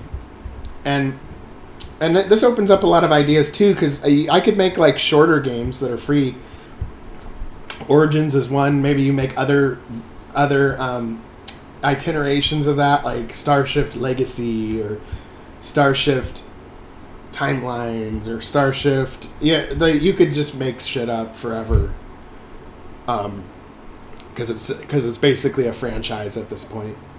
So maybe you can tell. So like maybe you could say because maybe you could make a Starshift game where you're not even in space. Maybe you're like a primitive alien species, and the ESA has come and invaded your planet, and you could make it like a little bit more surreal than like the main game. Like there's a lot of possibilities of like other. I've always been into making free stuff. So like there might be something that you could make as a free game or multiple free games that people might be interested in, and just its own self-contained thing in a more focused way. But the main Starshift game is for people that want the long slog, like where you play a game and you want it to be like 100 hours long story. That's kind of the difference, because some people like those tightly focused and kind of shorter games. I really like when they're long and drawn out, but that's me. Everybody's different. But you can give them both, right? So the ESA stands for Earth Systems Alliance. And it's basically like a corporate government where, corporations control all the resources, and the government is really like almost like fascist. And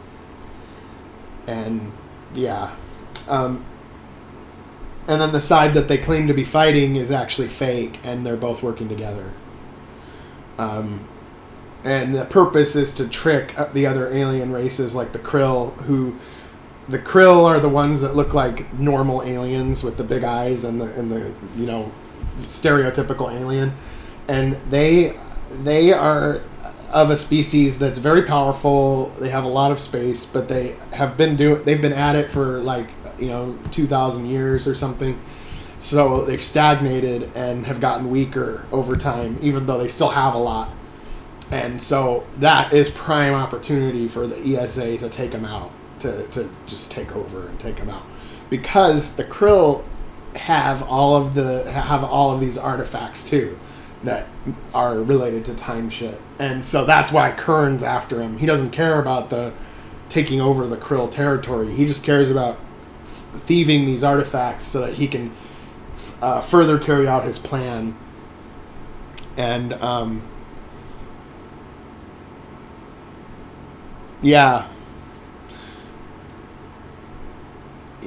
and Republic versus Trade Federation. So in the original timeline, it ended up being the Terran Republic, and it was smaller. It was smaller than the ESA. It didn't have as many worlds. Was a little more peaceful, a little more innocent. But of course, they would just be like a normal government, basically. But the Novus Federation only exists in the altered timeline, and that is basically like the other side in the Civil War when the main game starts.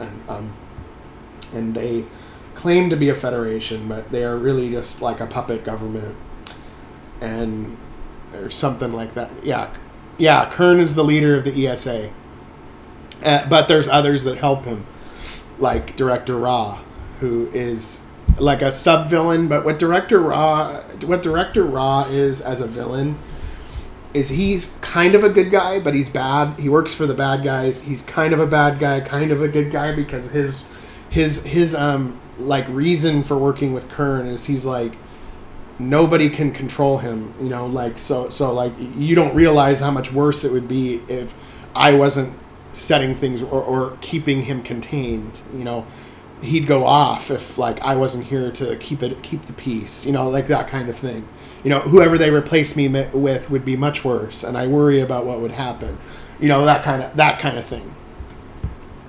And so that is the other villain. There's also going to be other villains as well, but they're going to be more like lackeys that are eager to kill, like Colonel Thraxton, and a mercenary squad called the Black Wing, which I haven't introduced yet.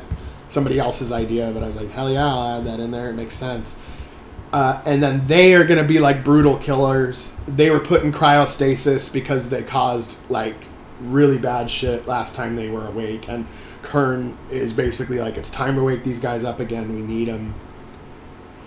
And they do stuff like just wipe out entire planets, blow up solar systems. Like, they go crazy and do shit that's really genocidal. And they were put on ice after their last, after the last thing that they did. And that brings me back to, and what they did was they wiped out a planet and it killed 50 million people.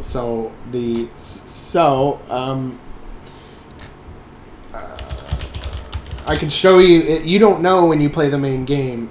You don't know when you play the main game that that this is the Black Wing, but it makes reference to them. So you'll see it, because their presence was classified in all of this, so you wouldn't know right off the bat. And so, but this is what the news says about it. So I'll show you guys the news. The CNN, so to speak.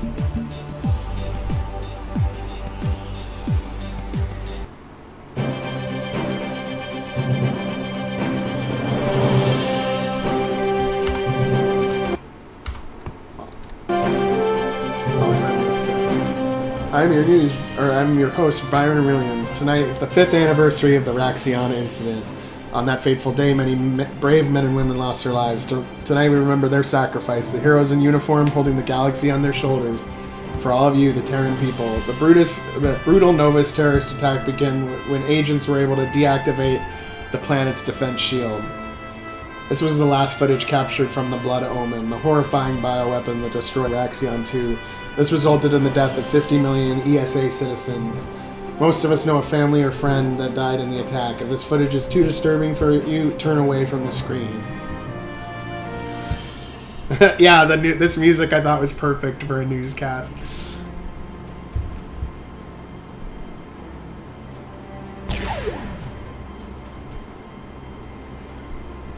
To add insult to injury, the brutal terrorists not only poisoned the air, they poisoned the water as well.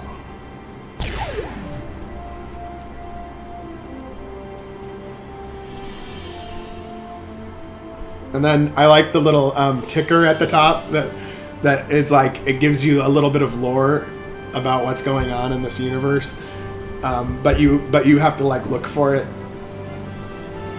And then he talks about how the ship was able to get stopped.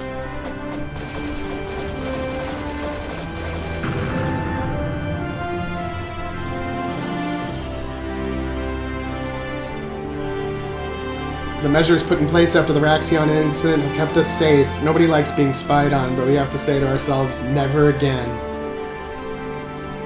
We must remain vigilant as Terrans to prevent this from happening again. If you see something suspicious, report it to the authorities. Millions of lives hang in the balance. Now we'll move on to the latest weather and sports. So kind of like the idea behind that attack, which you're going to find out was the Black Wing, is that it was to implement like really harsh controls on the public, and because you know, if you have a big space empire, it's pretty hard to control everything. So that's kind of like the idea, and then they're going to get reactivated and cause all kinds of chaos, and you're going to be the ones that stop them, of course. So that's kind of my idea for that one. Oh, this looks nice. I was looking at, these are like the little hero images. This is my main one, but this looks cute. I think I think this would catch somebody's eye if they were looking at stuff. Yeah, and I like to add funny stuff to the news ticker, like governor of Ariana 6 arrested on alien child trafficking charges. You know, just stuff like that. The ESA is kind of meant to be like an exaggerated space version of USA, so that's why it's ESA. And then it's INN is actually CNN, so it's kind of meant to be like where it parallels what, you know, our world does, but like in a like over exaggerated RPG sci-fi type of way.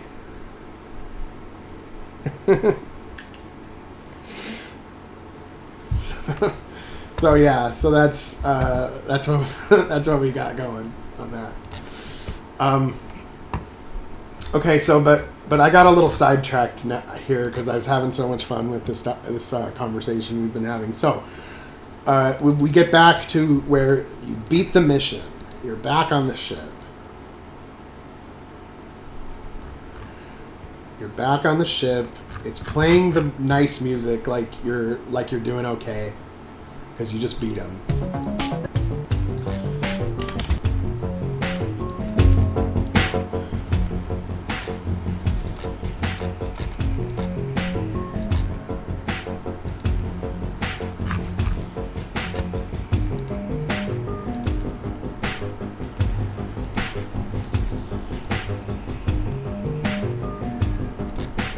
Turn the alarm off.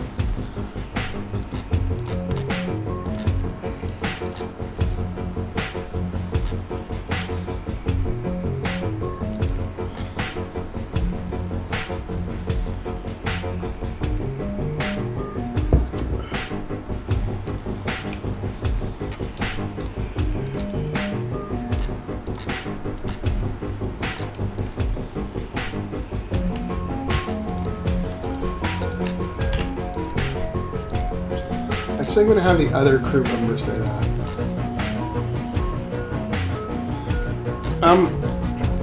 I started the project in 2018, but there were many gaps of multiple months in a row where I didn't work on it at all. And now I get about 8 hours to 12 hours a week to work on it. And I mostly do most of the work on Saturdays. So today, and then if I get inspired one day, if it's a slow work day or something, then I do it during the week too. And but now that I'm working on it more regularly, it's moving by a lot faster. And I really do think that within the next year I could get it done. And then the idea is to gain a reputation as being like a company that makes good games. And then move on to an even more ambitious game later, like after Starshift is done. Maybe Starshift 2, maybe I make a whole different franchise, you know, whatever. But I want it to be the next level up, you know, like this is my first game. I already went all in with RPG Maker. Maybe I'll use a more robust engine because I might be ready for that step at that point, you know, for game number 2. So that's kind of what I'm thinking. And then once you already have a reputation for making really good games, then it's easier to make a third game or a fourth game and have already like a built-in fan base. So that's kind of my long-term objective. Because, you know, video game making is actually what I like to do for fun. The idea you could ever live off of it has always been a big pipe dream to me. But if I could, that'd be nice. I'm not betting on it, but maybe. I just have to try to make the game as good as I can. But that's not my primary motivation. My primary motivation is to make a game that stands the test of time. So, like, you would want to go back to it 10 years later or something. Like a Chrono Trigger, like a Suikoden, like a Xenogears, you know, that kind of thing. Even though the sales on those weren't...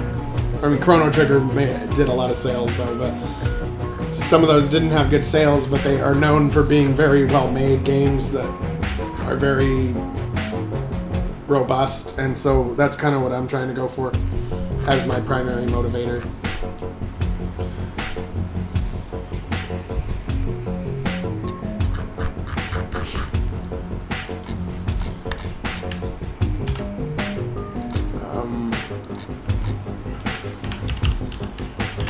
Oh, but you guys didn't see the small change I made at the beginning. When I did this last time, the ship gets boarded in the beginning, but I kind of didn't make it. I kind of made it so you wouldn't see it on the bridge, but I made it so that like a soldier beams onto the bridge and some kind of like firefight happens. So you'll see.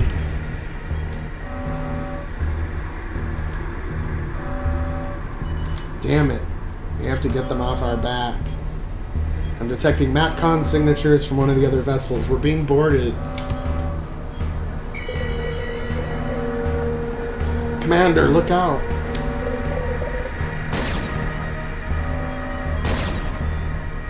And then like, so it kind of feels more like you're being boarded, right? Like, I'll still work on the timing of that scene a little better, but just kind of like makes it feel a little more tense. So by the time you're the other guy and the gameplay is starting, the ship is already like a shit show. And yeah. I also kind of like to make the like a weird juxtaposition of like where it's like cute little characters, but then like the game is really like bloody and like serious and with like some harsh shit that can happen in it. So it kind of creates like a different vibe, I guess. I'm trying to mix like JRPG elements with Western RPG elements, so that it feels like a unique game, basically. Like, because the game market out there is really oversaturated. Like, there's so many games being made by so many people that you got to stand out in some way.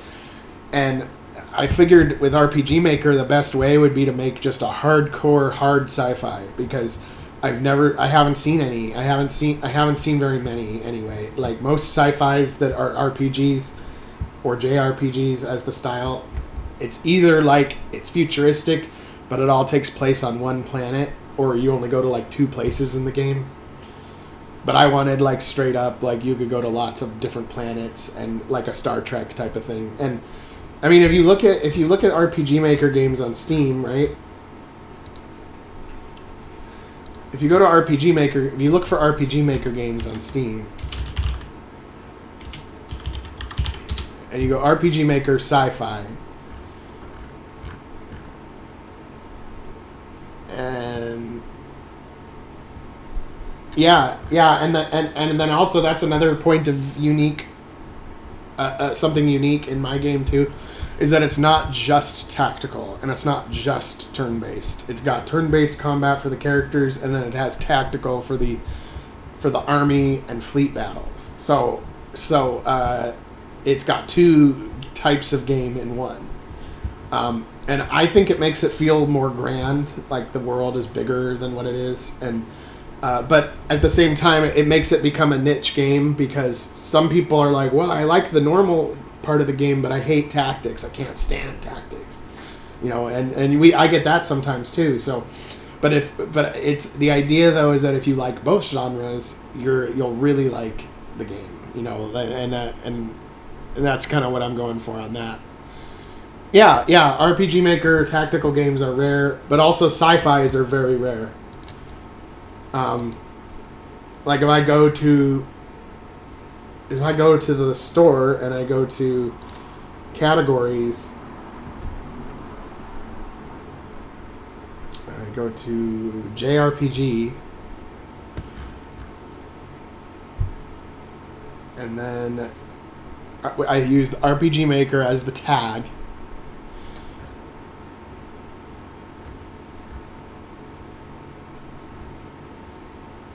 Every game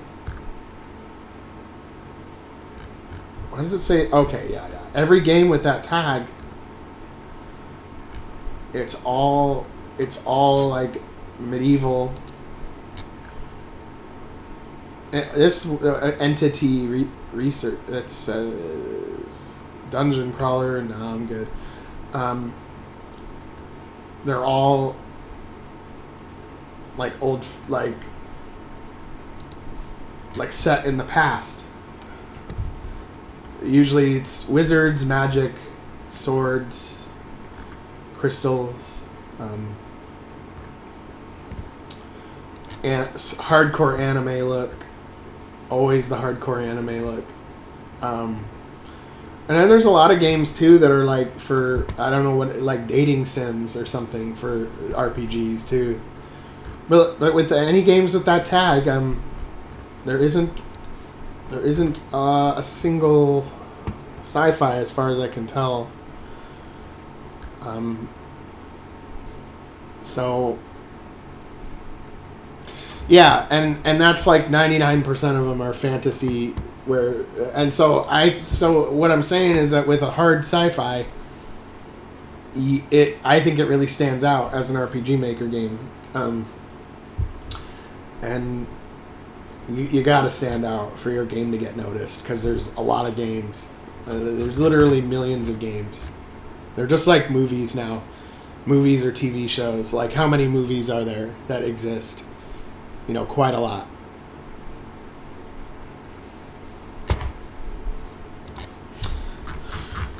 But at one time that wasn't true, so I think that's why there's been kind of an issue where people feel like games are worse now, but really there's just way more games, so you see more games that are worse. But in the past, you had to get a whole supply chain going to get discs made and cartridges made, and so literally the choice of what games can we pick from as somebody who's playing a game was much less. It was probably like 1% of what it is now or less.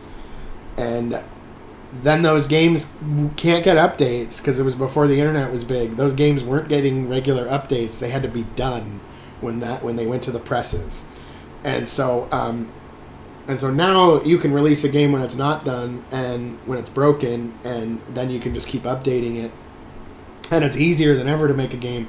So the result of that is that it looks like the games are worse because it's so much easier to make them. So a lot of people make trash games.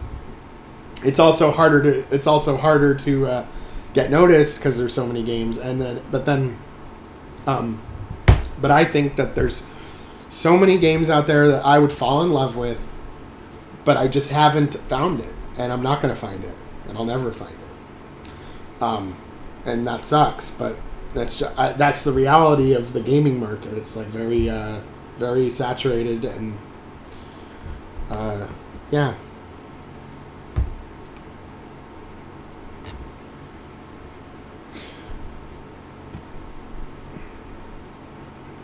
The mechas thing, I like mechas, but one series I really liked was the Front Mission series, Front Mission 3 especially. Because what I liked about the Front Mission series is like it went into like almost like a cinematic, like when you would attack another mech, you'd see like a cinematic of the mech just blowing another mech apart, like the main part that you're playing is tactical, but then you see it play out and you see their parts just shatter off of them and shit. It's just really, to me, I really like it. This game's old though, but I'll show you. So you have like your standard tactics, but then when the attacks happen,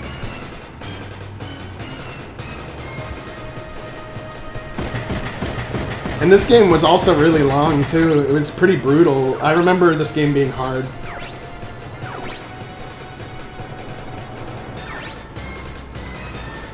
But nobody's done an attack yet, so we're just waiting for that. I'm not gonna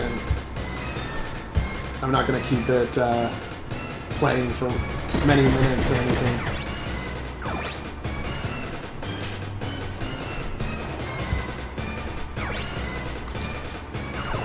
Yeah, it's gonna happen any minute.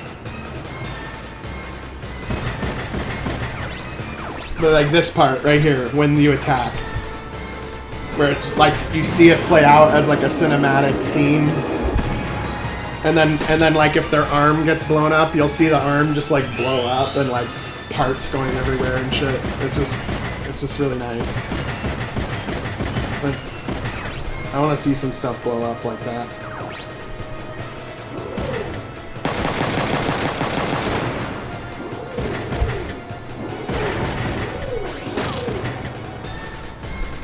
I'm gonna wait until I see parts blow up.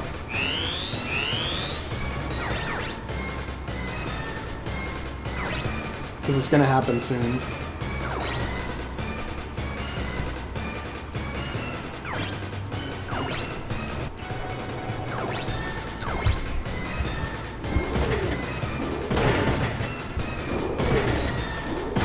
It's gonna take forever. I'll pass. But yeah, that game kept me occupied for quite some time. Yeah, oh yeah, and that was the cool thing about this game too, is like you could swap out different like arms and like pieces of them and stuff, and it would look way different. So I don't know, that was cool. I really liked that. And then of course you have your classic Final Fantasy Tactics, which again the setting isn't really my favorite setting, but they had the job system, and that was really cool, where you could learn the skills from one job, take on a different job, and then have like hybrid skills that were like a mix of the two. Or you learned a skill in one job that was useful, way useful as a skill for a different job. And yeah, that was cool. And I really like tactics games. Some people don't like them. I think they're great. I don't like Disgaea though. Disgaea series, for some reason it's popular, but I hate it.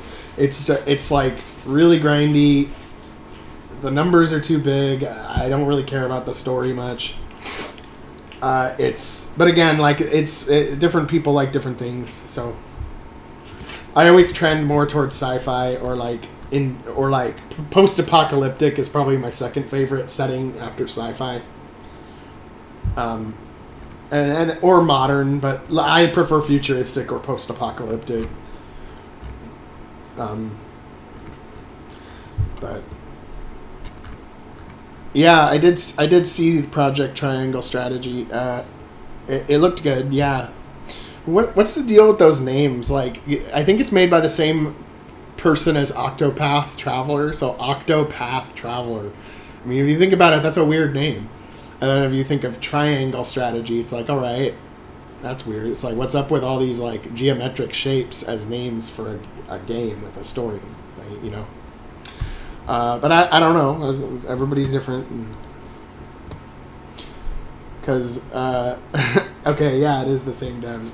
And by the way, Octopath, I thought the story was boring. I know that like a lot of people have fallen in love with it. And I thought the gameplay was boring too. There was a lot of grinding, and it was also like when you fighting in the game and you attack the enemy, you're just like slicing the air, and it like hurts the enemy. You don't even see the characters like run up to the enemy and slice them.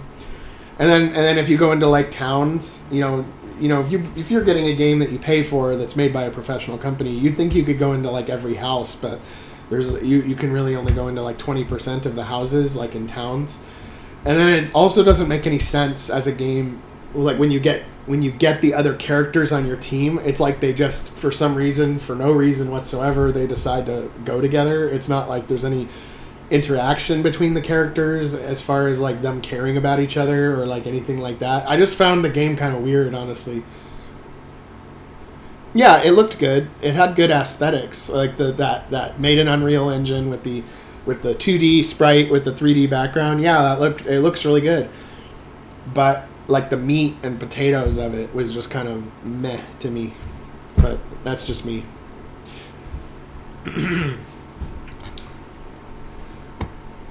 But somebody would play my game and think it probably would overwhelm some people to play my game. Maybe it looks too overcomplicated, or maybe it's too much dialogue, or they don't like tactics, or whatever. So I don't know. It's maybe I'm not one to judge, but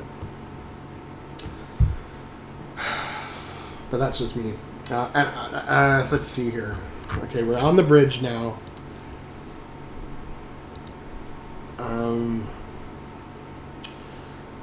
And we have the other. We have the other.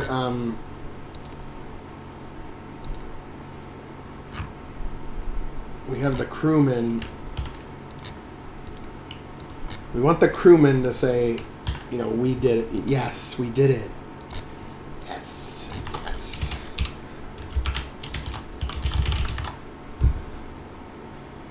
I know. And I'm even using an incomplete plugin. Like LETBS is an incomplete plugin. It is seriously not done yet. And I'm like literally, I'm holding it together with like tape and glue. Just to like make it work without doing something stupid. It is really not done yet, and you have to like walk on eggshells with it to make sure that you don't crash it or something like that, or you get massive lag or whatever. And so, but I haven't found another one that's better, right? So I think it's the best one still.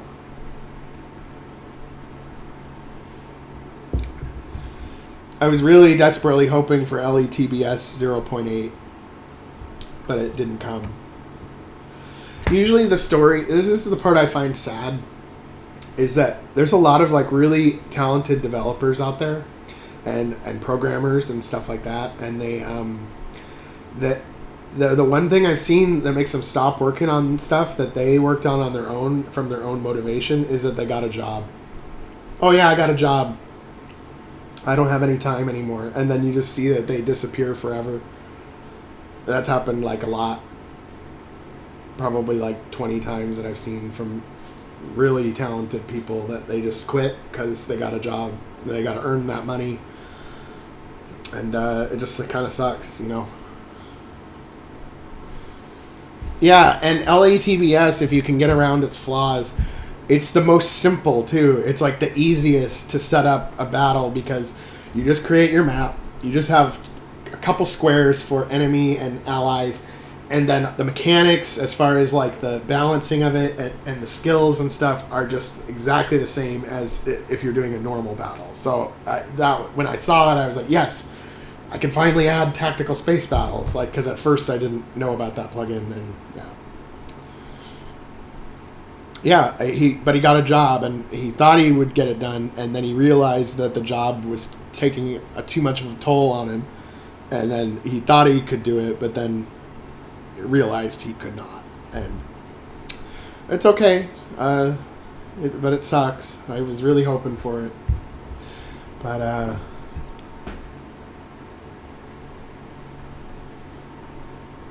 dude, I can to make this work.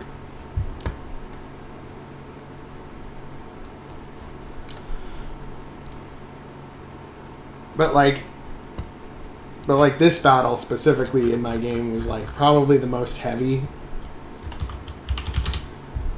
because I try to add like as much as I can without it lagging. So like this battle was a little heavy, like where if I added like one more unit to it, it would start to lag, and you'll see. So yeah,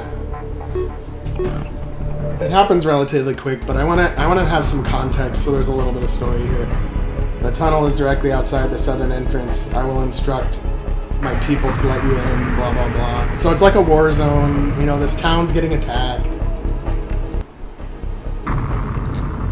You know, this is on an alien planet, one of the side quests.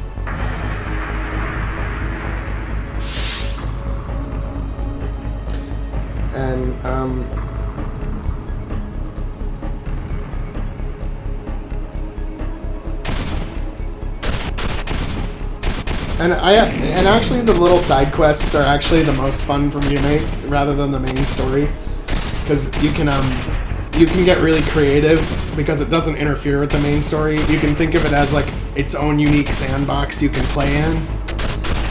And then it also provides stuff that helps the main story, like getting a new ship, getting a new character, adding to your space government, you know, whatever. And then as the game progresses, you'll feel like your struggle like led to lots of stuff happening, but it also doesn't interfere with the main story. And if you get to the main story without doing some of the side quests, it might be that you run into a battle that's too hard and you need to do a few side quests in order to have like more troops and stuff, you know. So I kind of want the player to get lost in some of the side quests. So you know, so this battle is going on, and let's skip past this dialogue, and then yeah, but this is the one that's right now the most heavy that I have.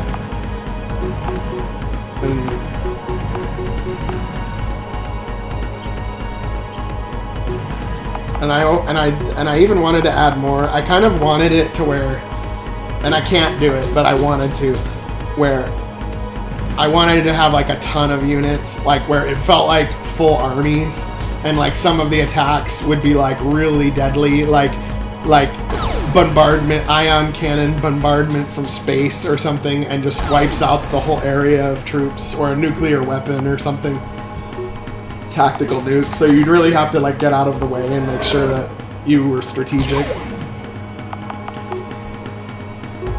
This map is 23 by 21, or maybe 27 by 23. If I make it any bigger than this, it starts to lag really bad. But I have to make the maps as small as possible, but I make it as small as possible while not cutting off the sides of the screen because the map is too small, you know, that kind of thing. And since I increased the resolution and made it 1280 by 720, I have to make it a little bigger than the default map size. So, but it's hanging by a thread. This plugin, it looks cool, but it's hanging by a thread, and I run into weird stuff all the time that I've always been able to fix it, but it's just weird. And so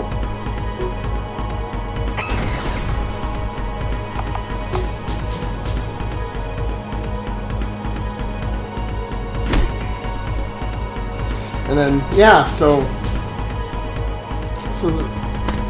the game is pretty heavy. It's maybe I should have made like smaller games or something. It's kind of like a project that I just kept working on and didn't know when it would finish, and I just kept working on it, and then it's really long now. So I'm just gonna kind of tighten it up, try to get the main story done, and then maybe add like 10 side quest planets that will eat up a lot of time for the player if they choose to take on those stories. And it will, I think, be a nice little cult classic hit. I'm going for cult classic, like where it's very well known in certain circles, but I don't know if my game will necessarily it will have a mainstream appeal. But I think people that really like RPGs would like it, but I don't know. Yeah, one big bug that took me a while to figure out, and it's a big bug. I was getting massive lag, like really massive lag, and I didn't know why. And so if you create a character, and I figured it out by accident when I didn't add a certain, like when it was like the battle was starting and I didn't add a certain character or a certain army. I started the battle too soon before doing it, and then it didn't lag at all, and I was like trying to wonder why it was lagging in the first place. And if you go to so for example, if you have state resist and you have any state resist, like poison, state resist, poison, or anything else on any character you use as a battler, you can create the massive lag. State resist of anything, any kind. So once I figured that out, that was why does only the game lag when this one character is fighting? And it turned out to be that. And once I deleted state resist, it worked just fine. So, and there's lots of stuff like that with LTBS. Yeah, there's a lot of strange stuff with it. A lot of strange stuff. Another issue I'm having with it right now, and I don't know I haven't figured out the solution yet because I don't know where it's coming from, is that states don't work. They show up as the character having, like, let's say you poison a character and they're supposed to lose HP at every turn. They don't. And the state has no effect. I don't know why. It shows that it's having an effect, but it's not. But when I actually try the demo project for LETBS, the states do work. So there must be some kind of conflict with one of my other plugins or something. I have 180 plugins, so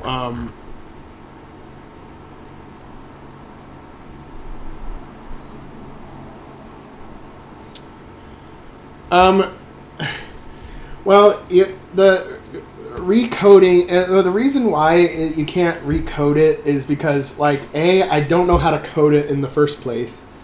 You can organize it, but I wouldn't know how to recode it.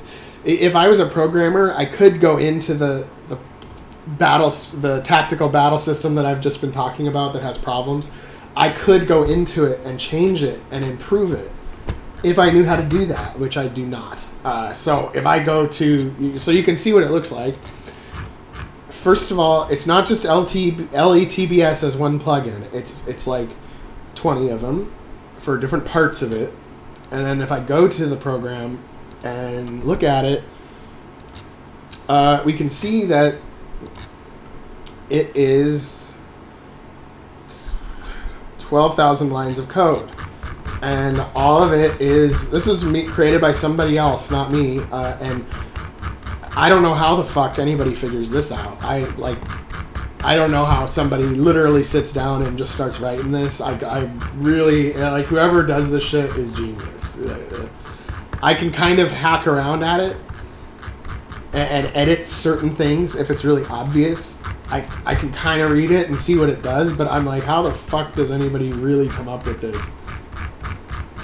Like, this is so big. Like I don't know how anybody's brain can even work like this.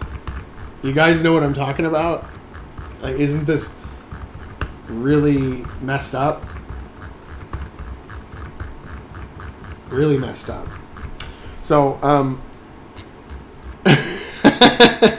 yeah, but I have done a few things.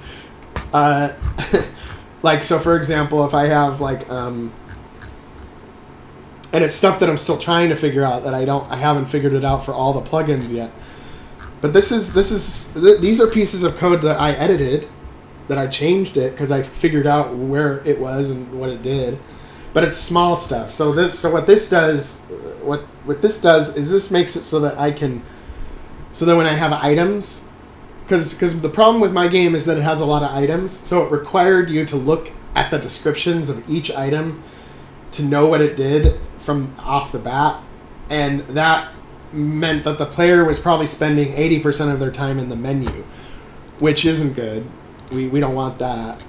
So and let me show you what I'm talking about.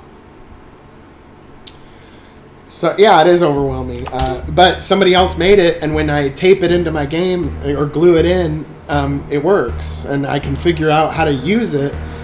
But I don't know how to make it. I know how to use it, but I don't know how to make it. So and there's some people that don't even know how to use it. So I know how to use it, but I don't know how to make it. And that's why I stuck with something like RPG Maker or whatever, because it has a lot of free plugins that people have made that add a functionality that I could never create. And a lot of the professional game engines have it too. Somebody just makes some kind of function and you plug it in. But see the items, see how it says kinetic attack, heat attack, organic revive, power boost, synth revive, drug. So when you look at just the icon next to it, you know what it does before, and you don't even have to look at it up in the description up here. You can look at the description to get more details, but right off the bat, you're looking for one of the organic revive items, and you can find it rather than having to read each one separately. But that doesn't work by default. That doesn't work by default. So if I try to do that, let me turn the plugin off. This is like a really like crappy plugin that I made that it lets me add icons to things like that. So let me turn it off and show you what it does, what happens as the default functionality. Now, normally in the game you can do /i and then a bracket, and it shows you an icon of something, like in messages and stuff. But it doesn't work in every single menu, and there's a lot of menus it doesn't work in. So if I actually,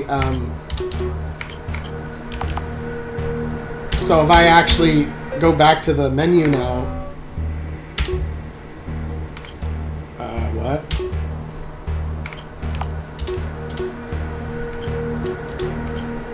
It's not supposed to work. I don't know why it's not, I don't know why it's working. It's not supposed to work.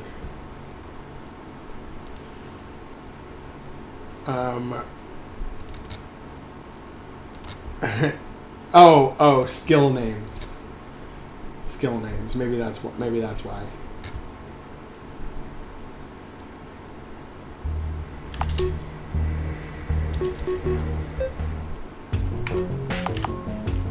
Oh, I have to.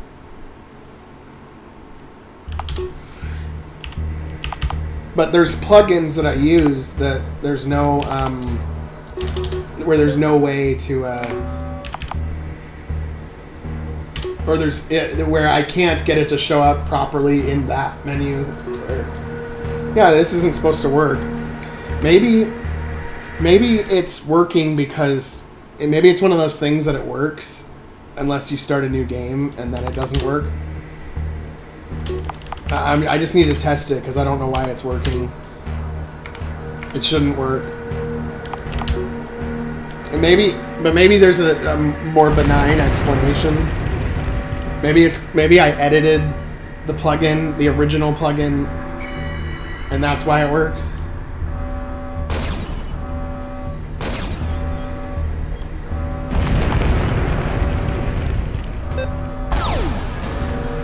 I'm just gonna double check.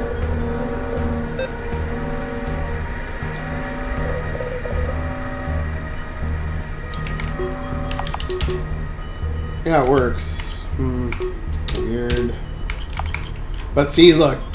If I pick up these grenades, and the grenade is actually like if this grenade is a fire attack, you'll see that the item gets in there, but then you'll see /i whatever at the end. And that's because the icon doesn't show up in that plugin where I get treasure and you see like it pop up.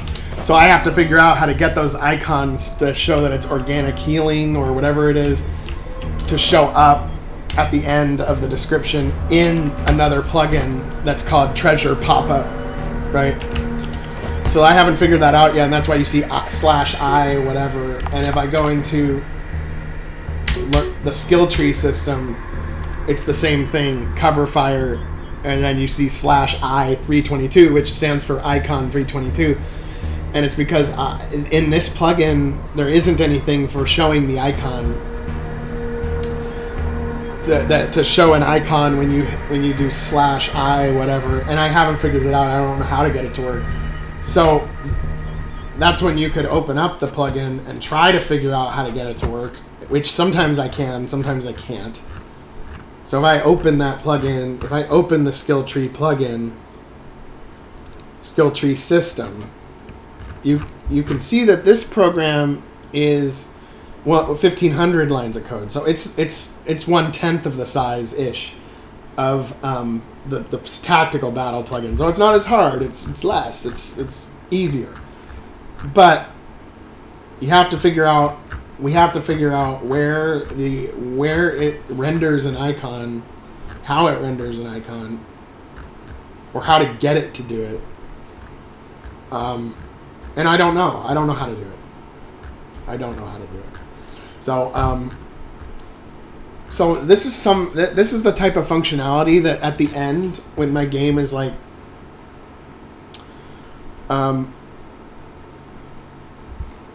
Yeah, it's a good skill tree plugin. I love it. But those types of things, those little things, are probably something I'll do at the end, where the game is near completion, and I might actually pay a programmer to, like, I'll give the programmer a list.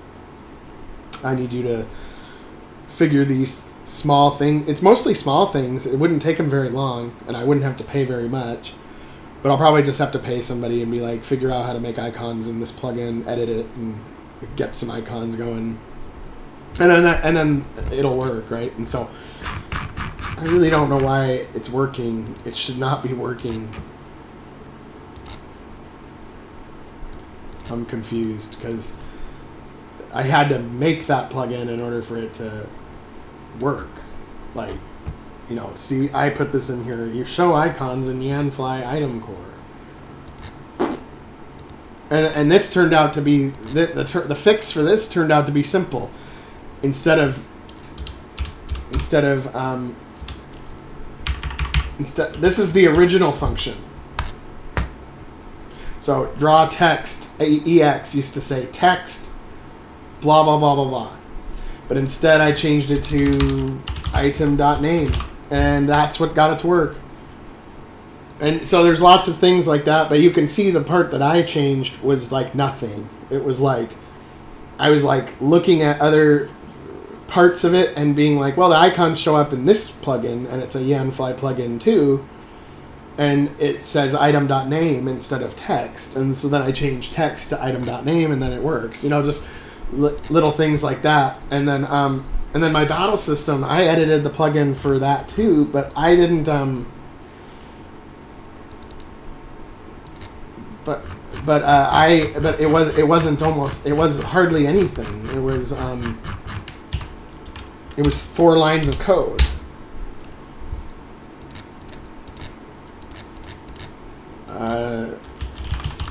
Direction.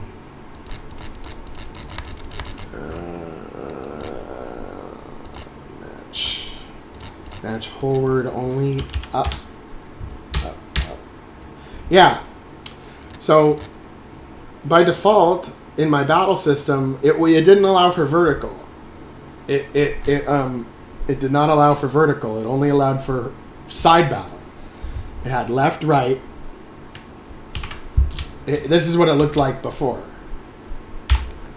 It had left, right, behind opponents' home targets. And I was like, you know what?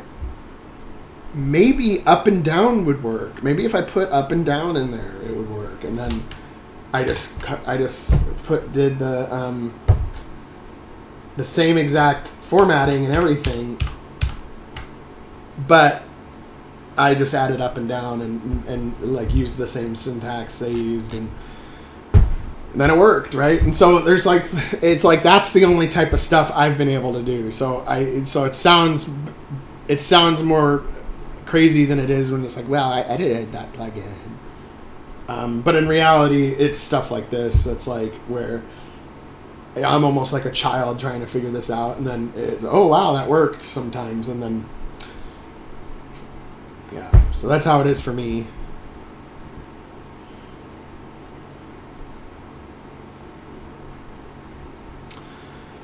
The human is the code checker. The only code checker thing that, I mean, in a lot of compilers, which are the things that make the application, it won't, in some programs it won't let you even run the code unless it doesn't have any problems. Like it'll crash and not even run. Like you could make a language different. So like, for example, if you have a different language like HTML or something like that, it actually is programmed to skip past it if something's wrong. Just skip past it if something's wrong. But in an object-oriented language like C++ or JavaScript or something, if there's something wrong with it, it crashes. And you can come up with debugging, but you have to write the debugging yourself that kind of narrows down where the problem came from when it does crash. But that, of course, takes time too. And I can get you that plugin. I can get you that plugin for icon skill names. I can get that to you. I want to test it on my main game because I was editing stuff and I might have just edited something wrong. And I don't mean wrong, but when you make a separate plugin that's below all the other plugins, you can edit the other plugins without actually editing the other plugin. So you just make a new plugin where you write a function that's exactly the same as a previous plugin that's above it in the list, and it just rewrites it to the new version of it.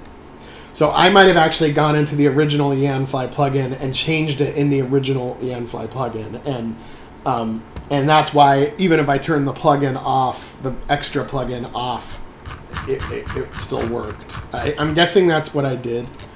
So I'm going to turn it off in my main game, and we'll see what it does. It better not work, because that would confuse the hell out of me.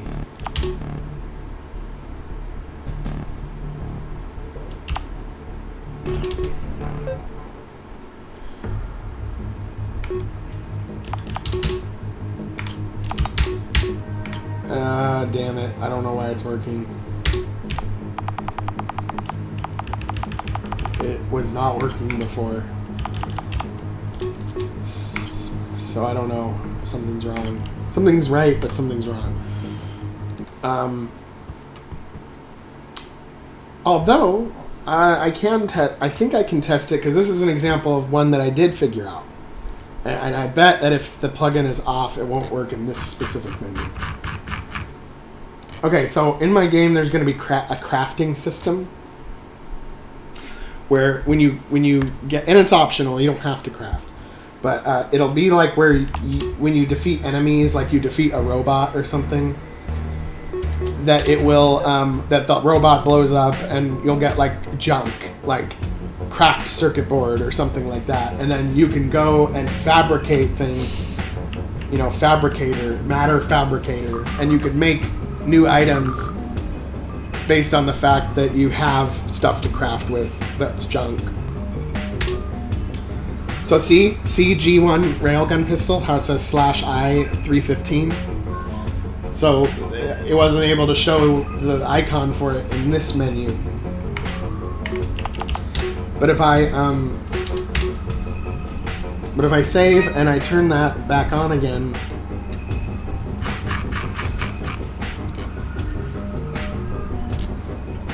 and I turn it back on again, and then I go back and reload my game,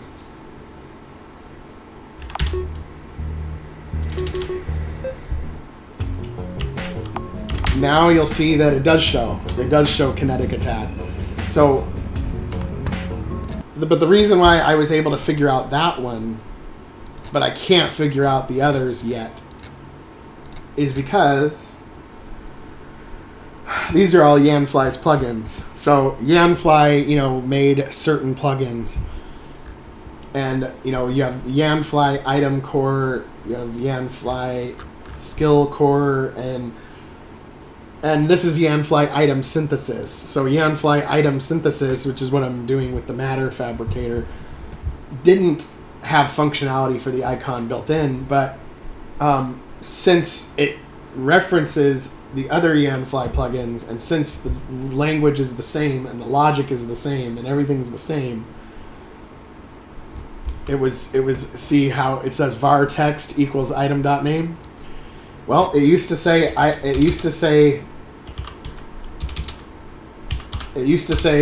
var text equals text. So I changed it to item.name because I was like, oh, okay. Draw text in this other plugin was item.name instead of text. So maybe if I change this to item.name, and it also references items specifically and not skills or anything else, and then that worked. So, you know, that's where I've been able to figure things out. But again, I'm telling you guys about how small what I've been able to figure out when it comes to the code stuff. Yeah. And my game is spaghetti code, so like I've got 180 plugins made by a whole bunch of different people, and it is literally taped and glued together. And I'm surprised that it's as stable as it is. I would have expected more problems. So, and there's plugins I've wanted to use that I could not because I tried to use them and then it crashed or it fucked up or it interfered with another plugin or whatever. So, so yeah, but I've learned a lot over time. It's been a gradual process, but I think that this game could be a nice little hit if I can get it done. I think Origins is going to be no problem. The main game, I think it's another year, hopefully less, but probably another year, and then it'll be done. Yes, we did it. Damn it. Or no. Yes, we did it.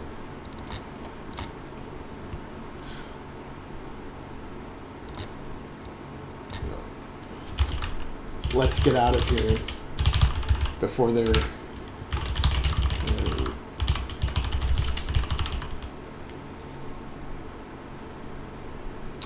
Let's get out of here before their little friends... Before their little friends return.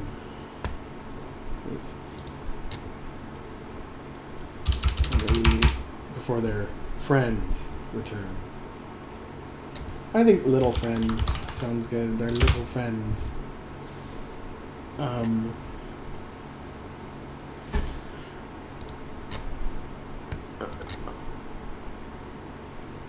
Yeah, and the main thing though that's important to know is that, and that's why I release all my sets for free, like my graphical sets, like my tile sets and stuff, because the functionality that's in my game relies on free stuff that people have made, free plugins that they somehow spent forever working on, and then just said, here it is, it's free. And that was that's a huge booster. And I see that culture going away from that. I see more and more where people want to cash out and they hold their plugins back because they want to make money from it and stuff. And what the result is you're just going to get worse games because people that are new at game development and stuff will not be able to do that stuff, and maybe they'll be low income or something. So you'll just see the games get more basic and shitty, or behind paywalls to get certain plugins. And I was helped a lot by people that gave out stuff for free. So while my game isn't going to be free, my main game, the assets used to make it are free, and I'm paying it forward, based on being helped in the same way, and I'm trying to help other developers that are new that maybe want to make a sci-fi game or something. Be able to you have better assets than what comes with the engine. And so these are my sets, I made this. This is my totally original set. And, computers, armory, some art. This art, by the way, all of these paintings are from Pixabay. And Pixabay is a really good site. It is, it has a lot of really good illustrations, pictures, and video. And every single, if I put in the word alien, and let's say I wanted to use this alien for something, it says Pixabay license, free for commercial use, no attribution required. So that means that you can use it for commercial purposes, and you do not have to credit the original artist. You don't have to credit them. So while I don't mind crediting them, usually what I do is I'll take something like this and edit it, change it into something else. So maybe I'll cut the head off and use it for something else, or and then discard the body, or maybe I'll use okay, so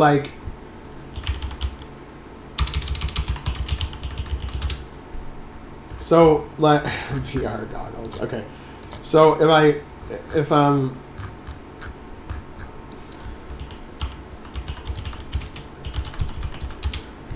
Because I got something from here the other day that that I was able to use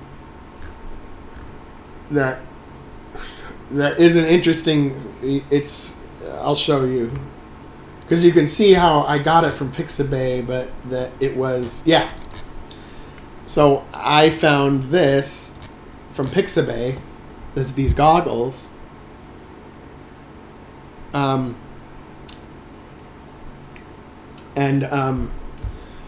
You know, it looks like a set of goggles. It doesn't look like anything I could use in my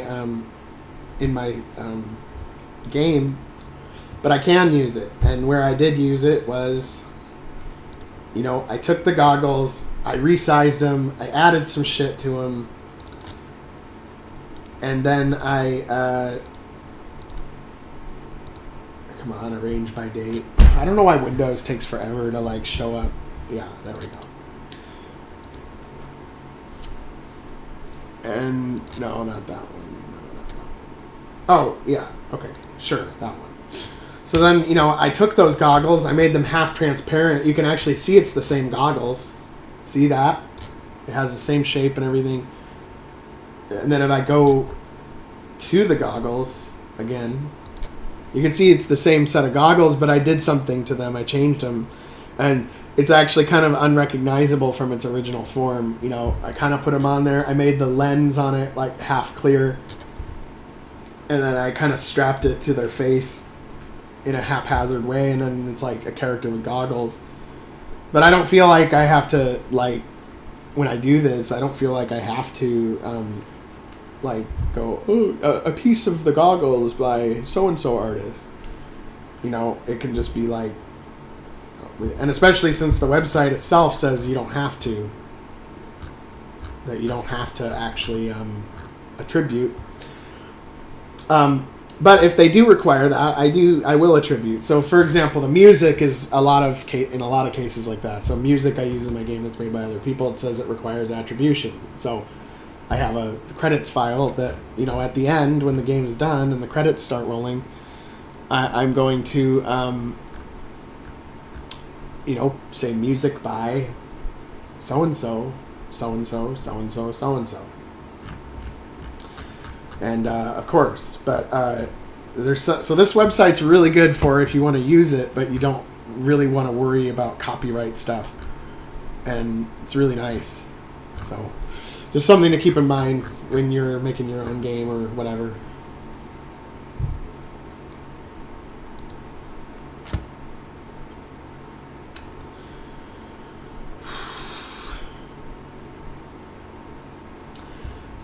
Yeah, you can change the angle of the goggles, but not...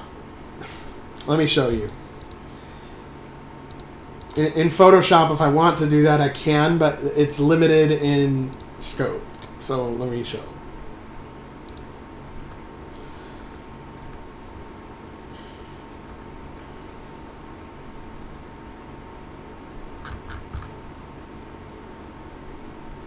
Okay, let's use this helmet, because I don't know where the goggles went. So if I have this helmet and I want to rotate it, I can rotate it. I can rotate it like that. But I wouldn't be able to rotate it. I wouldn't be able to rotate it like where I could like rotate it toward me or something like that, because that obviously doesn't exist. But as far as a simple rotation, yeah, no problem. And so if I have a helmet that looks like this, and I'm trying to put it on a character's head, I might like angle it like that, and then like put it up here for like it being on their head, or whatever. Like, just like the goggles, I did change the angle of the goggles in order to get it to fit on the heads that I have properly.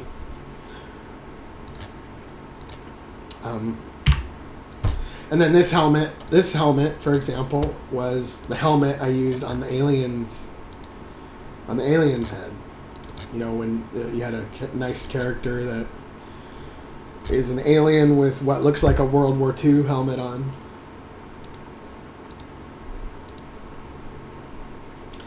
And you can see he's right here. So yeah, it's the same helmet. And I made it smaller, changed its angle a little bit, and it looks like an alien wearing a helmet. So, yeah, just little stuff like that. Like, you don't really have to like draw anything pixel by pixel at first. You can kind of just take pieces and put them on top of each other, and then later I can make it from scratch. But it's like a nice bridge method. Like if you're trying to make something and you aren't skilled enough to make it yet, you can kind of do something like that. And I can tell you that the weakest area of mine is faces. I can do the alien faces pretty decently, but the human faces are the hardest ones. I've done a few that I like, but I'm not that good at it. I'm really not. I wish to be. But see, this bird guy, I made him, but I didn't actually. But again, I didn't actually draw him from scratch at all. I went on Pixabay and I took an image of like you know how you can look up like a high school mascot, like a falcon or an eagle or something. It was one of those, and it was the full eagle. So I cut the head off, and then I inverted it, and so it looked like a bird that was black, almost like a raven or something. But this guy used to be white with like different beak shape and different eyes, and I had to and I kind of made him, I kind of didn't, and that's, you know, that's kind of like what I do for the faces. I especially have to do them for the faces because I'm not that good. So then this is an example of character I made. You know, I made her, but I got eyes that I found. I did draw the mouths myself, which, you know, not that great, kind of okay. And then I just kind of make like a character generator system where you check boxes and certain eyes pop up and other eyes can pop up if you check different boxes. And so it works. I'd say it's okay, but it's not as good as if I really could draw faces. I just can't. Right now, anyway. Maybe I can later. But you know, I made the alien faces, so I made these guys. I made this one too. This was one that I made from scratch, pretty much. The android face. I made this guy too, you know, this cat guy. But what I did to make him was I got, you know, a face set that was just a cat, like, you know, like a stupid, like, little cat in a game that would just go meow. And then I made him evil by coloring his eyes red, and then giving him like scars on his face, and then giving him like a hat and like a piece of clothing. And, you know, that's part of the reason why at first I made it like where the aliens are like cat and dog and stuff, is because like there was a lot of graphics that already existed of a cat, of a dog. And it was just easier that way, you know. But then I had to make like different mouths, like him having like a vicious smile, and of course this is kind of weird, but so yeah, that's just kind of. And then these guys, okay, these ones are really fucked up. These ones are really fucked up. I literally found like vectors of like reptiles and like frogs and shit and crocodiles, and then I was like, what would be some weird aliens that I could make? And so I found like vectors of like reptiles, salamanders, shit like that are like clip art almost. And then I found like hair pieces, like wigs and toupees as like vectors as well, and then I just like I made them like reptiles or amphibians with like human hair, and I just thought that would be funny, and and it works. I mean, these are the Kelvanians, and then this guy right here joins your team, Velnos. He has like kind of like a purple Beatles wig with like a pterodactyl head and, you know, military style uniform. And it didn't take very long to make, but I know it's weird, but, you know, I thought it was funny.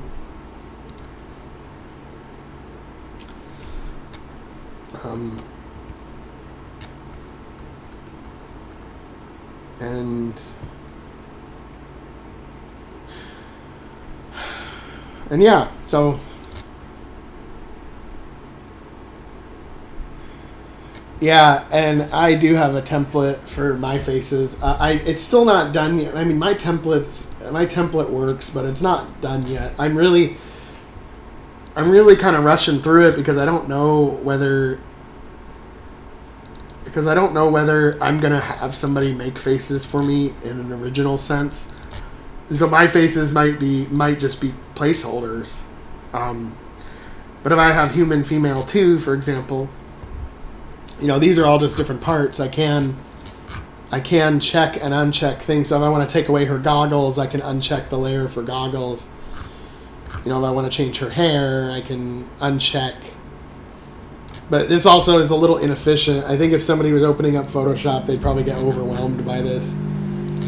I could give her this hair and have her look kind of different, right?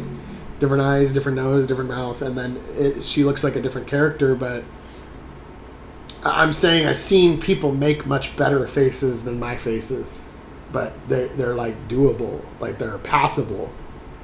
I like them better than the RPG Maker default RTP faces, but I still think I have a ways to go before I'm making actually good faces. So. Yeah, and these are all ones that I've made.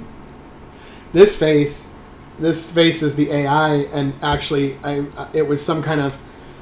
What I looked up was on Pixabay. I looked up it was like some picture of like a ghost child. It was like a child that was a ghost, like a haunted ghost, and it had her face, but it also had like the outlines of her head and body.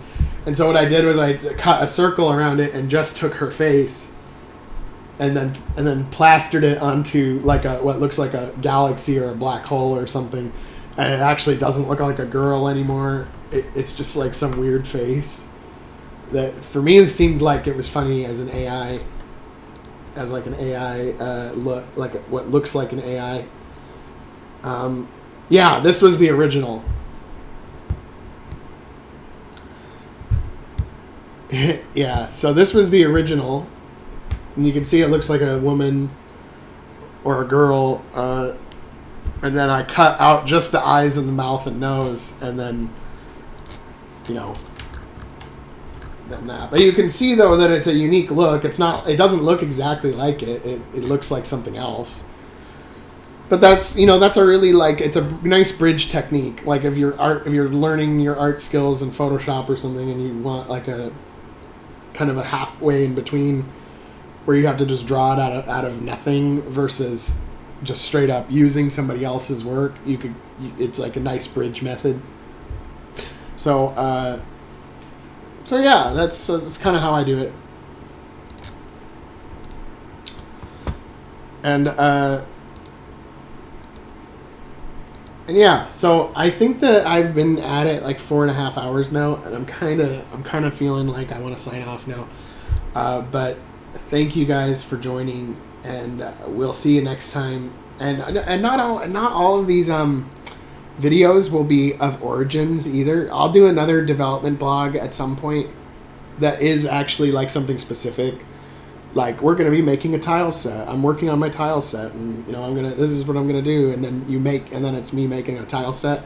So it'll be educational to some extent if people are wanting to know how a lot of this stuff is made. But for now, the main push I've got is Origins, so that's why most of these blogs lately have been of Starshift Origins specifically. So I'm going to sign off now. Thanks everybody for joining, and have a great weekend. Take it easy.